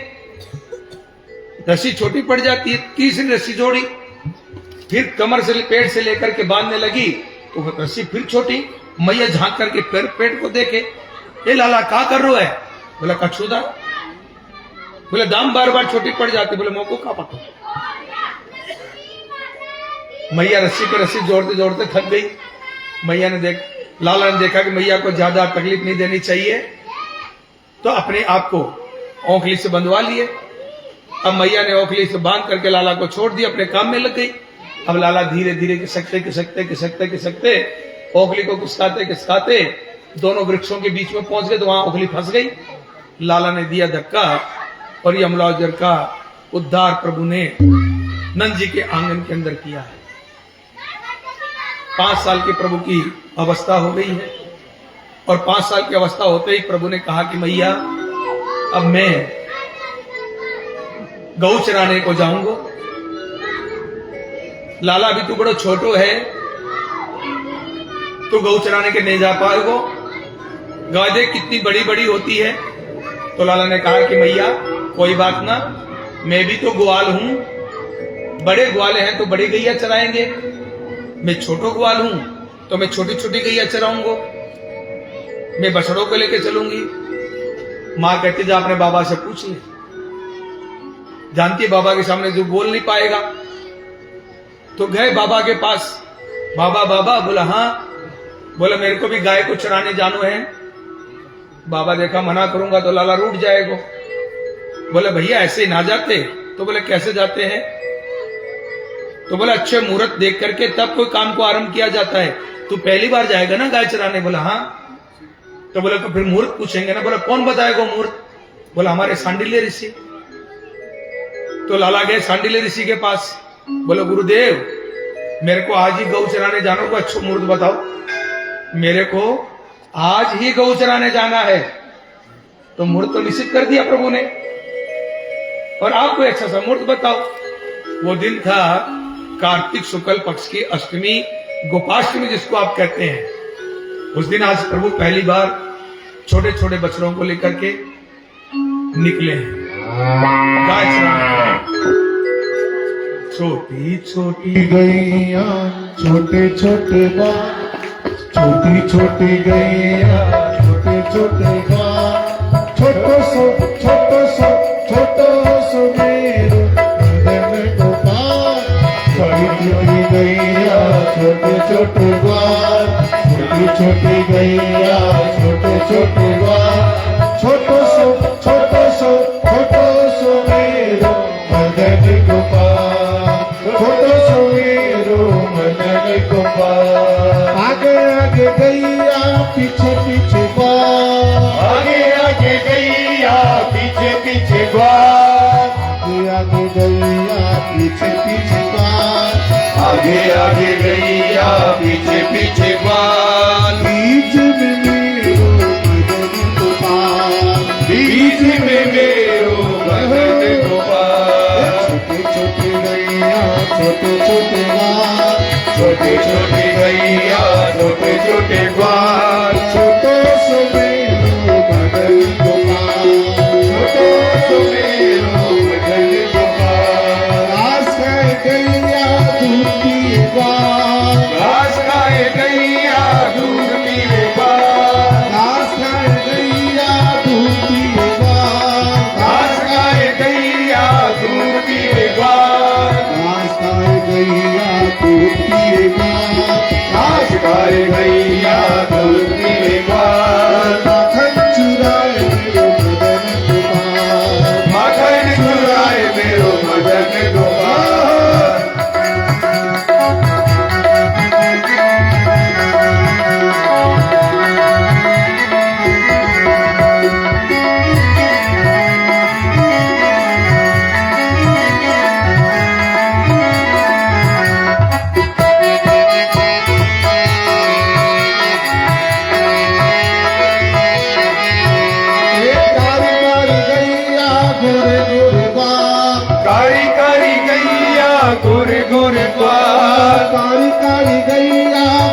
गोरे द्वार कारी कारी गैया गोरे गोरे द्वार कारी कारी गैया गोरे गोरे द्वार कारी कारी गैया गोरे गोरे द्वार श्याम बरण मेरो देह श्याम बरण मेरो मदन गोपाल श्याम बरण मेरो मदन गोपाल श्याम बरण मेरो मदन गोपाल श्याम बरण मेरो मदन गोपाल श्याम बरण मेरो मदन गोपाल छोटी छोटी गैया छोटी छोटी बात छोटी छोटी गैया छोटी छोटी बात छोटो सुमेरो मदन गोपाल छोटो सोएरो मदन गोपाल छोटो सुमेरो मदन गोपाल छोटो सोएरो मदन गोपाल बोल गोपाल भगवान की जय हो।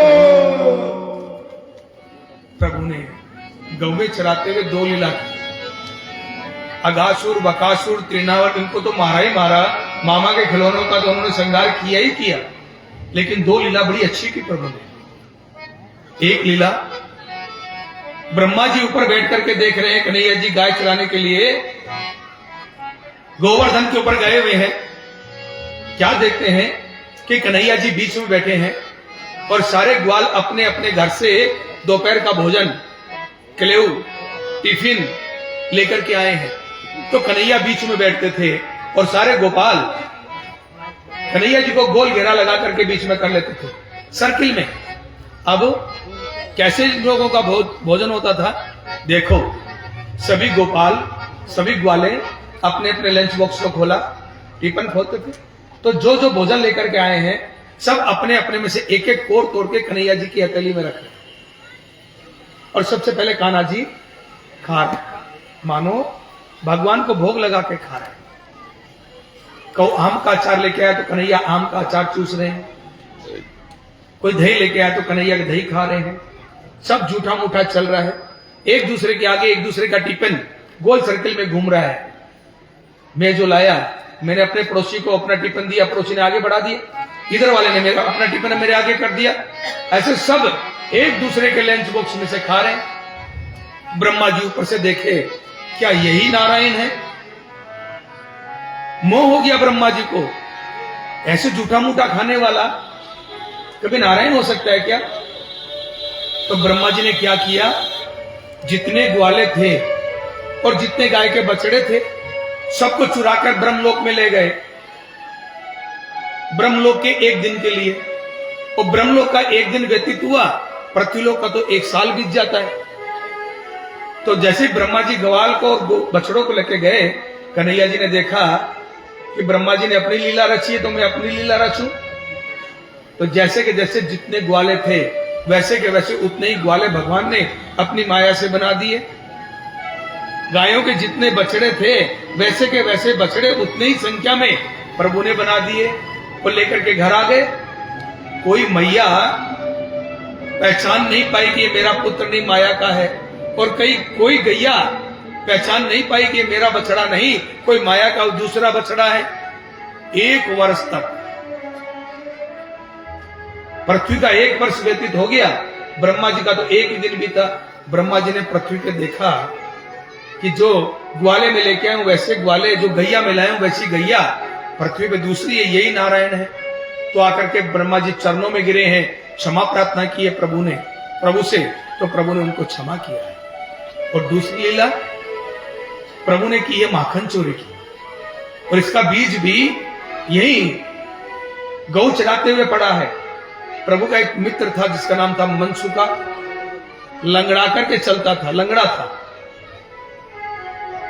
जब प्रभु रोज भोजन करने दोपहर में बैठते थे, सारे ग्वाले सर्किल बना के बैठते थे ना, तो मनसुका कभी भी साथ बैठ के भोजन नहीं करता था। हमेशा एक बात करता था, बोले कोई तो बछड़ा देखने के लिए चाहिए ना, कहीं गऊ के बछड़े इधर उधर हो गए तो फिर कहां ढूंढेंगे, तो तुम सब लोग भोजन कर लो, मैं गऊ के बछड़ों को देखूंगा, मैं बाद में खा लूंगा।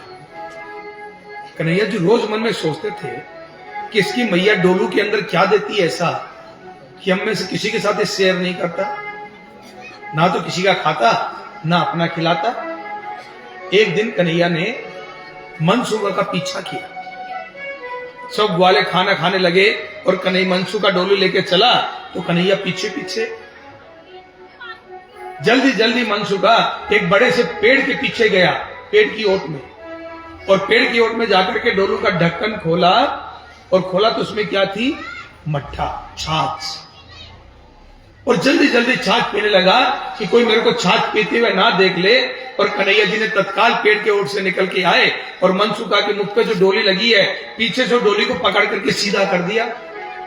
तो जो मनसुखा के मुख में छाछ थी वो छाछ भी उस डोली में आकर के गिर पड़ी, मुख से वापस बाहर आ गई। अचानक से डोली को सीधा कर दिया और डोली में झांक के देखने लगे तो उसमें छाछ। कन्हैया ने पूछा, ये मनसुखा, क्या रोज तेरी मैया तेरे को छाछ देके तो बेचती है? तो मनसुखा नीचे गर्दन कर लेता, कुछ बोलता नहीं। कि सारे ग्वाले को कोई पराठा ला रहा है, कोई गुड़ ला रहा है, कोई शक्कर ला रहा है, कोई बाजरे की रोटी तो कोई मक्के की रोटी। काऊ के यहाँ लगाने के लिए सब्जी है तो काऊ के पास में राबड़ी है, काऊ के पास में दही है, और काऊ के पास तो रबड़ी है। काऊ की मैया ने तो दूध फाड़ करके छेना बना करके, जिसको आप कलाकंद कह देते हैं, तो कलाकंद बना करके दिया हुआ बालक को खा लेगा। और मनसुखा की डोलू में तो रोज छाछ। मनसुखा कोई जवाब नहीं देता तो ठोड़ी पकड़ के कन्हैया मनसुखा के ऊपर करते हैं, बोला बोलना, कहा तेरी मम्मी रोज तेरे को छाछ देती तेरी मैया? तो मनसुखा कहते रहे, खाना हम लोग गरीब है ना, हम लोगों को बड़ी मुश्किल से एक समय का भोजन मिलता है, तो हम रात को भोजन करते, दिन में भोजन नहीं करते। तेरी मैया तेरे को कभी माखन नहीं देती? बोला कि भैया माखन दे देंगे तो मेरी मैया का बेचेगी, और जब बेचने को खाओ कुछ ना होगो तो हमारे घर का खर्चा कैसे चलेगा भैया? बोले तेरे को माखन भी खाने को ना मिलतो? बोले ना।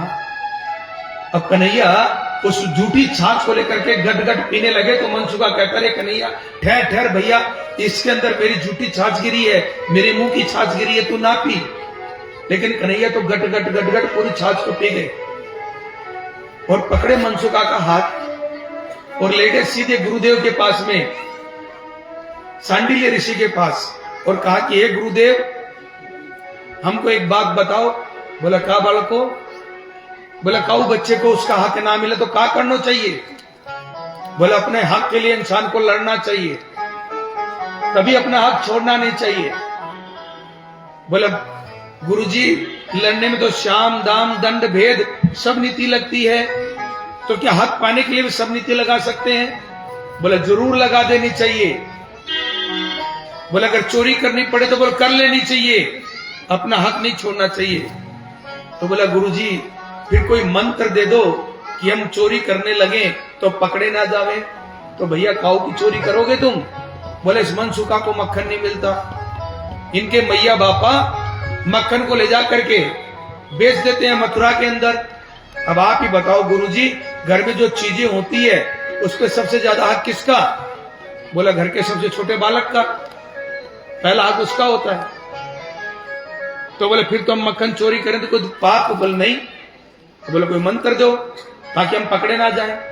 तो सांडिल्य ऋषि ने मंत्र दिया प्रभु का कायदा। बोले कफलम कफलम जपते रहो, चोरी करते रहो, कभी पकड़े नहीं जाओगे। हाँ, कफलम कफलम जपते रहो, चोरी करते रहो, कभी पकड़े नहीं जाओगे। अब कन्हैया जी ने तो बाकायदा एक कलप बनाई और उस कलप का नामकरण संस्कार किया। कौन सी कलप बनाई? तो बोला बाल गोपाल चौर्य मंडल, बाल गोपाल चौर्य मंडल।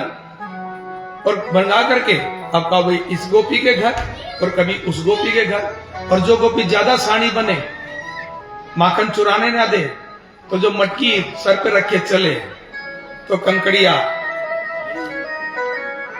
ना देगी तो बिखेर देंगे, खाएंगे नहीं तो फैला जरूर देंगे। अब गोपियां जाती है यशोदा जी के पास शिकायतें ले लेकर के, ये मैया ये तेरे लाला ने कंकड़ी मारी और मेरी मटकी फोड़ दी। मैया शिकायत सुन सुन के परेशान। नट खट नंद किशोर, नट खट नंद किशोर, माखन खा गए माखन खाए माखन चोर हे नट खट नंद किशोर नट खट नंद किशोर माखन खा गयो माखन चोर माखन खा गयो माखन के चोर पकड़ो पकड़ो दौड़ो काना भागा जाए पकड़ो पकड़ो दौड़ो काना भागा जाए कभी कदम पे कभी हाथ हाथ ही तो आए गोकुल में इसका रोज का दौर गोकुल में इसका रोज का दौर माखन खा गयो माखन चोर माखन खा गयो माखन चोर लोग झुंड के आ रहे हैं भैया तेरा कान्हा तो दिन की बात छोड़ो रात को भी हमें सोने नहीं देता क्या करता है हे रात श्याम सपने में आए रात श्याम सपने में आए रात श्याम सपने में आए रात श्याम सपने में आए दहिया पी गए दहिया पी गए दहिया पी गए पी गए पी गए पी गए पी गए पी गए पी गए पी गए पी गए पी गए दहिया पी गए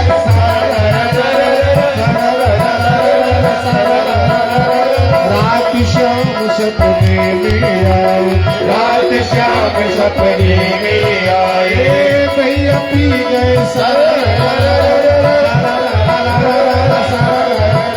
जबर श्याम मोरे आंगन आए जबर श्याम मेरे आंगन आए जबर श्याम मोरे आंगन आयो जबर श्याम मेरे आंगन आए खिड़की खुल गई खिड़की खुल गई खिड़की खुल गई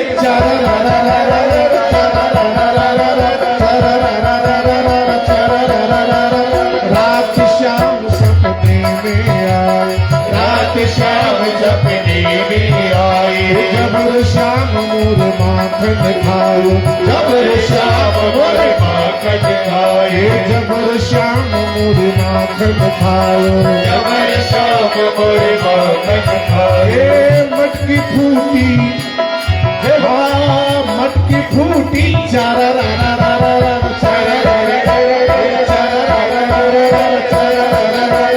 रात श्याम सपने में आए रात श्याम सपने में आए जबर श्याम मोरी चूनर झटकी जबर श्याम मोरे चूनर झटकी चुनरी चुनरी मोरी चुनरी चुनरी मोरी चुनरी चुनरी मोरी चुनरी चुनरी ये जबर श्याम मोरी चुनर झटके जबर श्याम मोरे चूनर झटके एक चुनरी उड़ी गई कैसे चुनरी उड़ी गई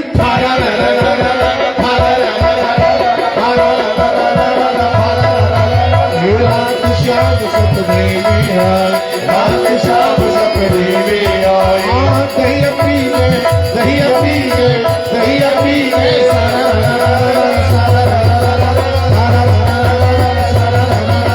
रात श्याम सपने में आए रात श्याम सपने में आए कृष्ण कन्हैया हे कृष्ण कन्हैया छोड़ मोरी मैया कृष्ण कन्हैया छोड़ मोरी मैया हो गई आधी रात अब घर जाने दे कृष्ण कन्हैया छोड़ मोरी मैया हो गई आधी रात अब घर जाने दे शररर हो माखन चोर सरकार की जय हो तो प्रभु ने अपने स्वाद के लिए नहीं, प्रभु ने अपने स्वाद के लिए नहीं, ग्वालों को उनका हक दिलाने के लिए प्रभु ने माखन चोरी की लीला की। घड़ी है कि रुकने का नाम नहीं लेती, दौड़ी चली जा रही है। समय हो गया विराम का। प्रभु 7 साल के हो गए। दिवाली का पावन पर्व था। घर के अंदर बहुत पकवान बन रहे हैं। तो मैया यशोदा के पास में आते हैं कन्हैया, 7 साल के बालक हैं, और आके पूछते हैं मैया आज हमारे घर में पकवान बन रहे हैं, क्यों? बोले लाला कल हमारे घर जय जय होगी ना, जय जय पूजा होगी। बच्चे को पूजा के लिए कैसे समझाते हैं? जय जय होगी। तो मैया किसकी जय जय होगी? तुम्हारी जय जय होगी कि मेरी जय जय होगी? किसकी जय जय होगी? मैया चूल्हे पे कढ़ाई चढ़ाई हुई है, मालपुए बना रही हैं, लाला प्रसन्न कर रहा है, ध्यान बट रहा है। तो मैया ने कहा जाके बहुत बोलता है, वो तेरे बाबा आंगन में बैठे, उनके पास चला जा, उनसे पूछ ले किसकी जय जय होगी, तेरी होगी कि उनकी होगी? कहोगी तो होगी, जा तू। तो नंदलाल जी अपने आंगन के अंदर और गोपों के साथ में और ग्वालों के साथ बैठे में, कन्हैया दौड़ के गया बाबा की गोद में बैठा और पूछने लगा, बाबा कल हमारे घर जय जय होगी? बोला हाँ लाला। बोले किसकी होगी? बोले इंद्र की। बाबा हम इंद्र का पूजन क्यों करें, क्यों करते हैं? बोले लाला जब इंद्र प्रसन्न होते हैं ना तो बारिश होती है, और जब धरती पे बारिश होती है तो अन्न और घास उत्पन्न होते हैं। तो जो गाय को चराने जाता है ना, तेरी गैया घास खाती है? बोला हाँ। तो बोले वो इंद्र जब पानी गिराता तो होती है? बोला अच्छा। बोला हाँ। और जो अन्न होता है उसको रोटी बना के हम खाते हैं? बोले अच्छा बाबा। और? बोले और तो कुछ, क्या बताऊं तेरे को? बोला बाबा ये जो इंद्र देवता है देखने में कैसे लगते हैं भैया? बाबा का मोकू का पतो? बोला आपने कभी इंद्र को देखो ना? बोला ना। बोला कब से पूजा कर रहे हो? बोले मेरे को कब से कर रहा हूं भैया, हमारे बाबा किया करते थे, उनको देखते हुए मैं भी कर रहा हूं। बोले आपके बाबा कब से कर रहे हैं? बोले उनके भी बाबा किया करते थे। यही तो हमारी परंपरा।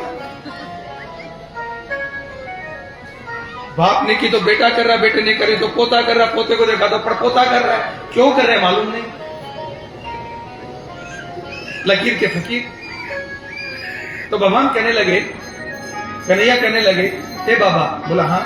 बोले इतने अभिमानी का पूजन तो नहीं करना चाहिए, क्योंकि जिस देवता का आप पूजन करते हो ना, आप भी वैसे ही बन जाते हो, ये सत्य है।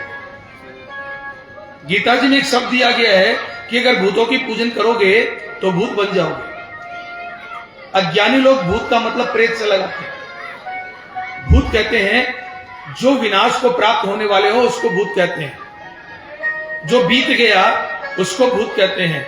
तो भूत को दूसरे नहीं, भूत हम ही है। हम ही लोगों को संबोधित करते हुए गीता में भूत लिखा। हम तो वर्तमान है, तो हमें भूत क्यों लिख दिया? न जाने कितनी योनियों में हम भटक करके आए हैं। हमारा पास्ट बहुत लंबा है, प्रेजेंट बहुत छोटा है, पास्ट लंबा है, इसलिए हमको भूत बोला गया। तो यदि मनुष्यों की पूजन करोगे तो मनुष्य के जैसे हो जाओगे, जैसा गुरु तैसा शिष्य। गुरु यदि ब्रह्म ज्ञानी तो शिष्य भी ब्रह्म ज्ञानी, गुरु अज्ञानी तो शिष्य भी अज्ञानी। लोभी गुरु लालची चेला, और दोनों नरक में ठेलम ठेला। तो यहां कन्हैया कहते हैं अभिमानी का पूजन करोगे तो अभिमानी हो जाओगे। इस अभिमानी इंद्र का पूजन क्यों करते हो? तो नंद बाबा ने कहा, कान्हा लाला बेटा तू इंद्र से कब मिल के आया? बोले कब हो ना। बोले लाला ये अच्छी बात ना है बेटा कि कौ हम जानते नहीं, कौ हमने देखा नहीं, और उसके बारे में हम मन के अंदर कोई गलत धारणा बना ले। ये तो बेटा ठीक नहीं। बाबा समझा रहे हैं लाला को।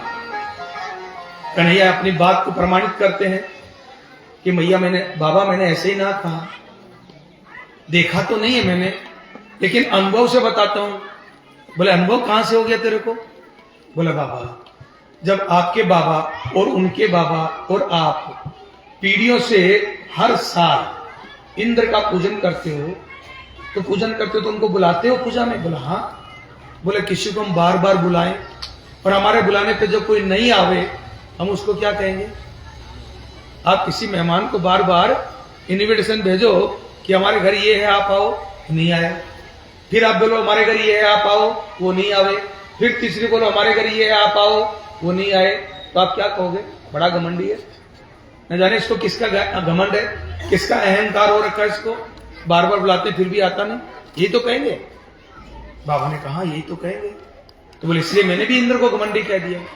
तो बोले लाला फिर किसका पूजन करना चाहिए? बोले बाबा जितनी चीजें आपने कही जो इंद्र देता है, घास, अन्न, फल, ये सब तो मेरे गोवर्धन भी देते हो भैया। वहां भी सरोवर है, मानसी गंगा है, पीने को जल मिलता है। हमारी गाय चरने की जाती है तो वहां गोवर्धन पे 21 किलोमीटर का है, खूब गैया चरती है वहां पे। बड़े बड़े फलों के वृक्ष लगे हुए हैं, हम सब ग्वाले फल खाते हैं, बेर खाते हैं, झाड़ियां बहुत लगी हुई है।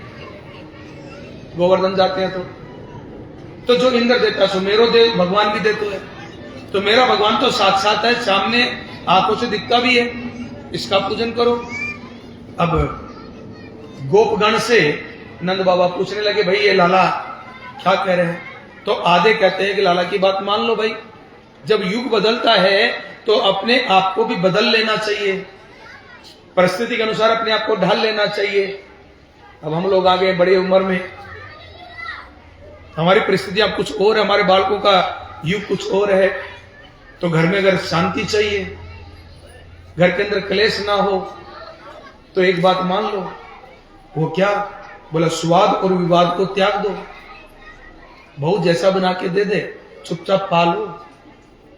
इसमें नमक कम मत बोलो, इसमें मिर्ची तेज मत बोलो। बोलोगे तो झगड़ा हो जाएगा, बोलोगे तो बहू कह देगी कल से अपने आप बना लेना जैसा चाहिए। तो स्वाद को त्याग दो।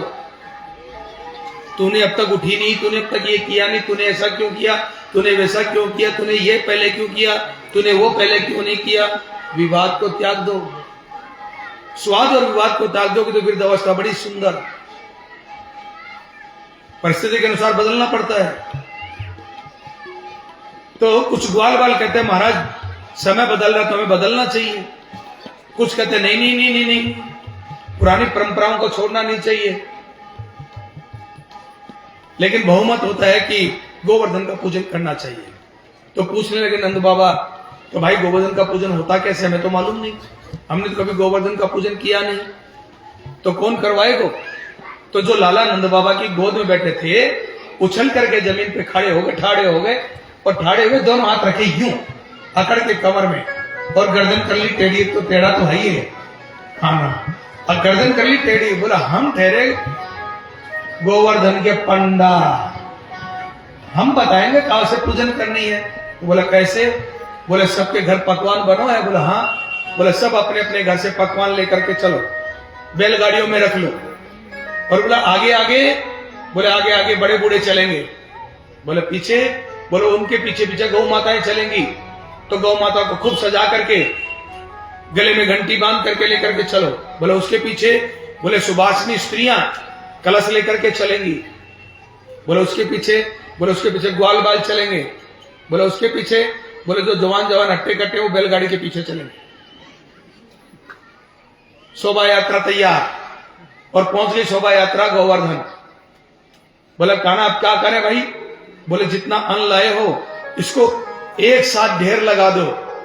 तो मैं भी आयोजकों से कहता हूं महाराज आज अपने यहां भी 56 भोग के लिए जगह जगह से भोग आया है। यदि कुछ भोग यहां हो तो एक साथ एक जगह करके ढेर बना दो, अन्न का पर्वत लगा दो, अन्नकूट बना दो। तो भोग लगाने के लिए कूट लग गया है, और जैसे ही कूट लगा बोला अब का? बोला अब थाल में भोग बन लेकर के ठाकुर जी को भोग लगाओ। तो सबके घर से जो भोग आया हुआ है अब ठाकुर जी को भोग लगाओ। भोग लगा दिया तो थाली भर भर करके जाए, और जैसे थाली जावे गोवर्धन भगवान जहां जतीपुरा है, कौन कौन गया गोवर्धन परिक्रमा की हुई है, तो परिक्रमा के अंदर जतीपुरा नाम की कोई जगह आती है। वहां पे पहाड़ के ऊपर प्रभु की आकृति श्रृंगार होता है, पूरा चेहरा बनाया जाता है। तो जतीपुरा के अंदर भगवान का पूजन चल रहा है, थाल भर करके जाए और गोवर्धन भगवान पूरा का पूरा थाल गड़प, दूसरा थाल भर करके आवे तो थाल भीतर गड़प, एक थाल के ऊपर थाल भर के जा रहे हो गोवर्धन महाराज, सबको पा जा रहे हैं। मनसुखा कन्हैया के पास खड़ो है और कन्हैया को जोर से कोने मारते, ए कन्हैया, ए कन्हैया। बोला कहा? अरे बोले तेरो भगवान कितने दिनों को भूखो है भाई, इसको कभी खाना पीना खिलाया तूने कि नहीं, कभी भोग लगाया कि नहीं? कितने दिनों को भूखा? बोले का वो? बोले जो जाता है भोग वही गड़प, जो जाता है वही गड़प। नेकाद हमारे लिए भी छोड़ेगो कि ना? नेकाद प्रसाद हमको भी मिलेगो कि ना? बोले चिंता मत कर, कोई कमी नहीं है। मेरे भगवान के दरबार से कभी कोई खाली हाथ जाता नहीं, सबको प्रसाद मिलेगा, चिंता नहीं करना। खूब प्रेम से सब प्रसाद पा करके लाइन लगा करके धीरे धीरे जाना, सब पाना प्रसाद। माँ यशोदा कभी गोवर्धन की तरफ देखे और कभी अपने लाला की तरफ देखे, कभी गोवर्धन की तरफ देखे और कभी लाला की तरफ देखे। ए लाला इधर आ। बोला कहा मैया? बोले भैया ये तेरी और तेरे भगवान गोवर्धन की शक्ल एक जैसी कैसे है? जैसे कन्हैया तैसे गोवर्धन एकदम एक जैसे। अरे एक जैसे क्या, वो तो है ही एक। अब लाला क्या कहे, लगा कि आज तो चोरी पकड़ी गई। करे बोले मैया। बोला कहा? बोले जो नंदिनी गाय में लेकर के आते ना चराने के लिए अपनी वाली। बोला हाँ। बोले मैं रोज उसका यहाँ दूध निकाल करके मेरे भगवान को भोग लगाता हूं और फिर उस दूध को मैं पाता हूं। तो हम दोनों एक ही गाय का दूध पीते हैं ना, इसलिए हमारी शक्ल एक है जैसी हो गई है। एक गाय का दूध पीते हैं इसलिए हमारी शक्ल सेम सेम है। बोला अच्छा अच्छा अच्छा, चल कोई बात नहीं। अब प्रभु का पूजन करने का समय आया। ग्वाल वालों ने पूजन किया, भगवान को भोग लगाया। इंद्र का पूजन हुआ नहीं, इंद्र ने प्रकोप कर दिया। फिर जब इंद्र ने प्रकोप किया है तो बारिश होने लगी। तो प्रभु ने, ग्वालों ने प्रभु से कहा कि कहे खाना। बोला कहा? बोला भाई इंद्र ने बड़ा भारी प्रकोप कर दिया, हम तो पहले ही कह रहे थे कि इंद्र की पूजा को छोड़ो मत, अब भुगतो। तो जो इस पूजन के पक्ष में थे उन्होंने कन्हैया से कहा कन्हैया आप क्या करें भाई, पूछ अपने भगवान से। तो कन्हैया झूठ मूठ के आंख बंद करके खड़े हुए और आंख खोल के कहते, बोले मेरे भगवान कहते है कि मेरे को अपने हाथों में उठा लो और छाता बना लो, सब मेरे नीचे आ जाओ, मैं काऊ को भीगने ना दूंगा। ग्वाल बाल कहते हैं कि ये पर्वत अपने से उठेगो। कन्हैया कहता है कोशिश करने में क्या बुराई है, मेरे भगवान ने कहा तो उठ ही जाएगा। तो कन्हैया जी आगे बढ़े और सारे ग्वाल बाल पीछे लगे और जाकर के एकदम से कन्हैया ने एक झटके के अंदर गोवर्धन को अपनी छुंगरी अंगुली के ऊपर धारण कर लिया। बोल गोवर्धन भगवान की जय हो। आपको एक जोड़ा करके गोवर्धन भगवान का पूजन करेंगे और पूजन करते हुए परिक्रमा गोवर्धन जी की करेंगे। भगवान जय जय गोवर्धन महाराज। श्री गोवर्धन महाराज महाराज, तेरे माथे मुकुट विराज रहो। गोवर्धन महाराज महाराज, तेरे माथे मुकुट विराज रहो। गोवर्धन महाराज तेरे माथे मुकुट विराज रहो। गोवर्धन महाराज महाराज, तेरे माथे मुकुट विराज रहो। तेरे माथे मुकुट विराज रहो। तेरे माथे मुकुट विराज रहो। तेरे माथे मुकुट विराज रहो। तेरे माथे मुकुट विराज रहो। गोवर्धन महाराज महाराज, तेरे माथे मुकुट विराज रहो। गोवर्धन महाराज महाराज, तेरे माथे मुकुट विराज रहो।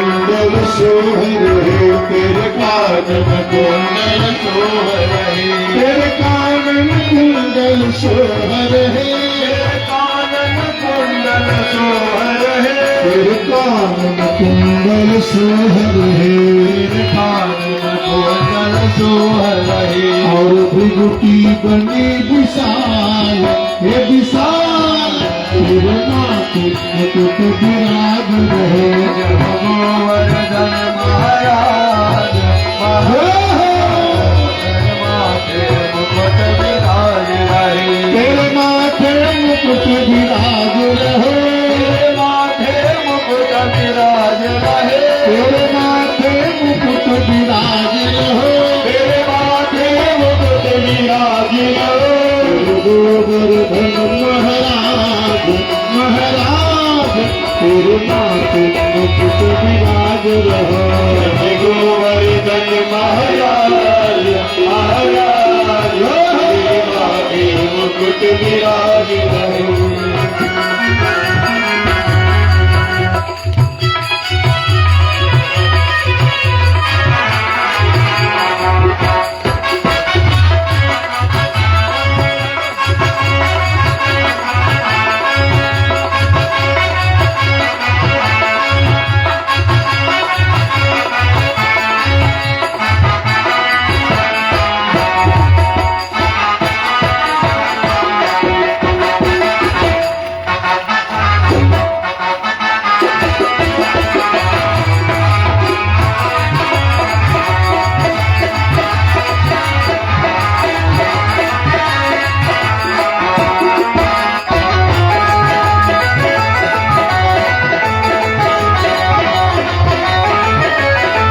तुझे पान चढ़े तुझे फूल चढ़े तुझे पान चढ़े तुझे फूल चढ़े तुझे पान चढ़े तुझे फूल चढ़े तुझे पान चढ़े तुझे फूल चढ़े तुझे पान चढ़े तुझे फूल चढ़े पान चढ़े तुझे फूल चढ़े और चढ़े दूध की धार ये धार तेरे माथे मुकुट विराज रहे और चढ़े दूध की धार आधार तेरे माथे मुकुट विराज रहो तेरे माथे मुकुट विराज रहो तेरे माथे मुकुट विराज रहो तेरे माथे मुकुट विराज रहो तेरे माथे मुकुट विराज रहो गोवर्धन महाराज महाराज तेरे माथे मुकुट विराज रहो गोवर्धन महाराज महाराज तेरे माथे मुकुट विराज रहो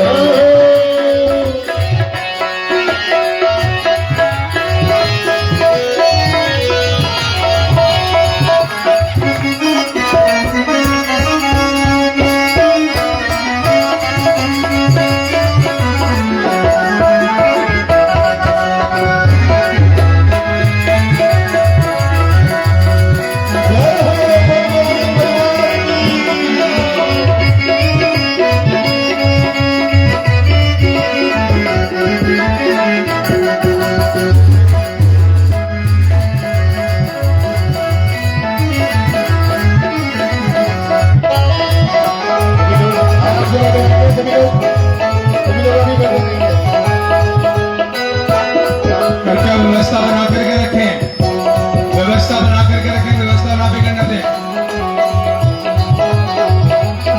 श्री गोवर्धन महाराज महाराज मेरे माथे मुकुट विराज रहो गोवर्धन महाराज महाराज तेरे माथे मुकुट विराज रहो मेरे माथे मुकुट विराज रहो तेरे माथे मुकुट विराज रहो मेरे माथे मुकुट विराज रहो तेरे माथे मुकुट विराज रहो गोवर्धन महाराज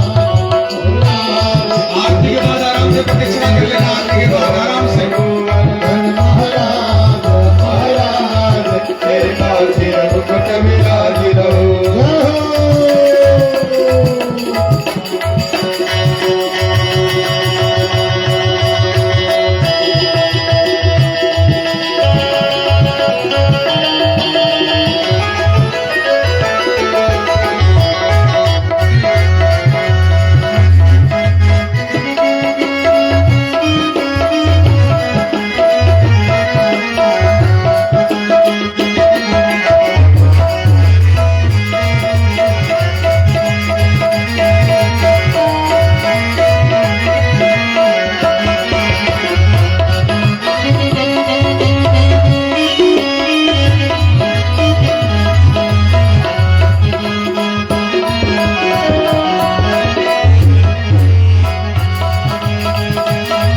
चंद्रमा मनसो जात चक्षु सूर्यो अजायता सूत्राद्वायुष प्राणशौकाग्निरजायता गिरिधर तेरी आरती का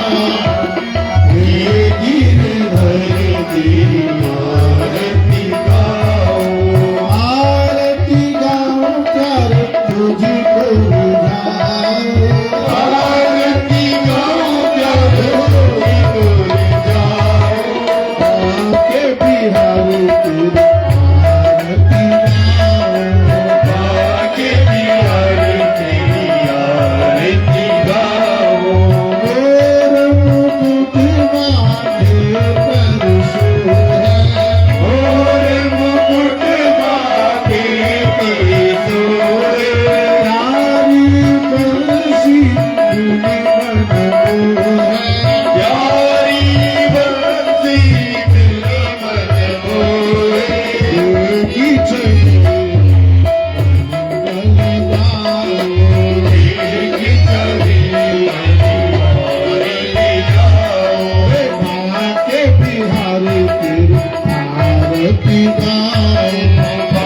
बिहारी तेरी आरती गाओ शरण से निकली गंगा प्यार शरणों से निकली गंगा प्यारी जिसने सारी दुनिया तारे जिसने सारी दुनिया तारी उन चरणों की दर्शन पाओ उन चरणों की दर्शन पाओ माँ के बिहारी तेरी आरती गाओ माँ के बिहारी तेरी आरती गाओ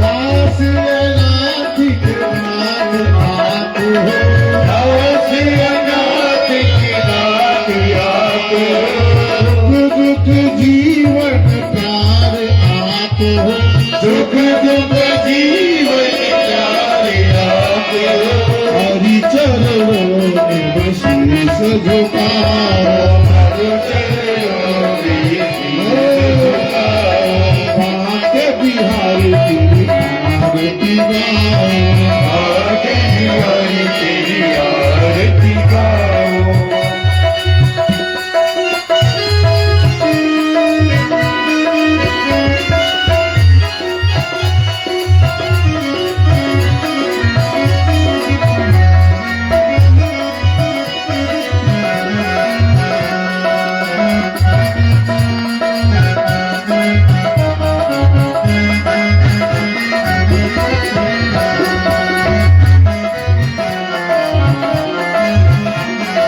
श्री हरिदास के प्यारे तुम हो श्री हरिदास के प्यारे तुम हो मेरे मोहन जीवन धन हो मेरे मोहन जीवन धन हो मेरे मोहन जीवन धन हो मेरे मोहन जीवन धन हो एक जुगल चंद्रमा आके बिहारी तेरी आरती गाओ आके बिहारी तेरी आरती गाओ इसे सवर दिख जाती है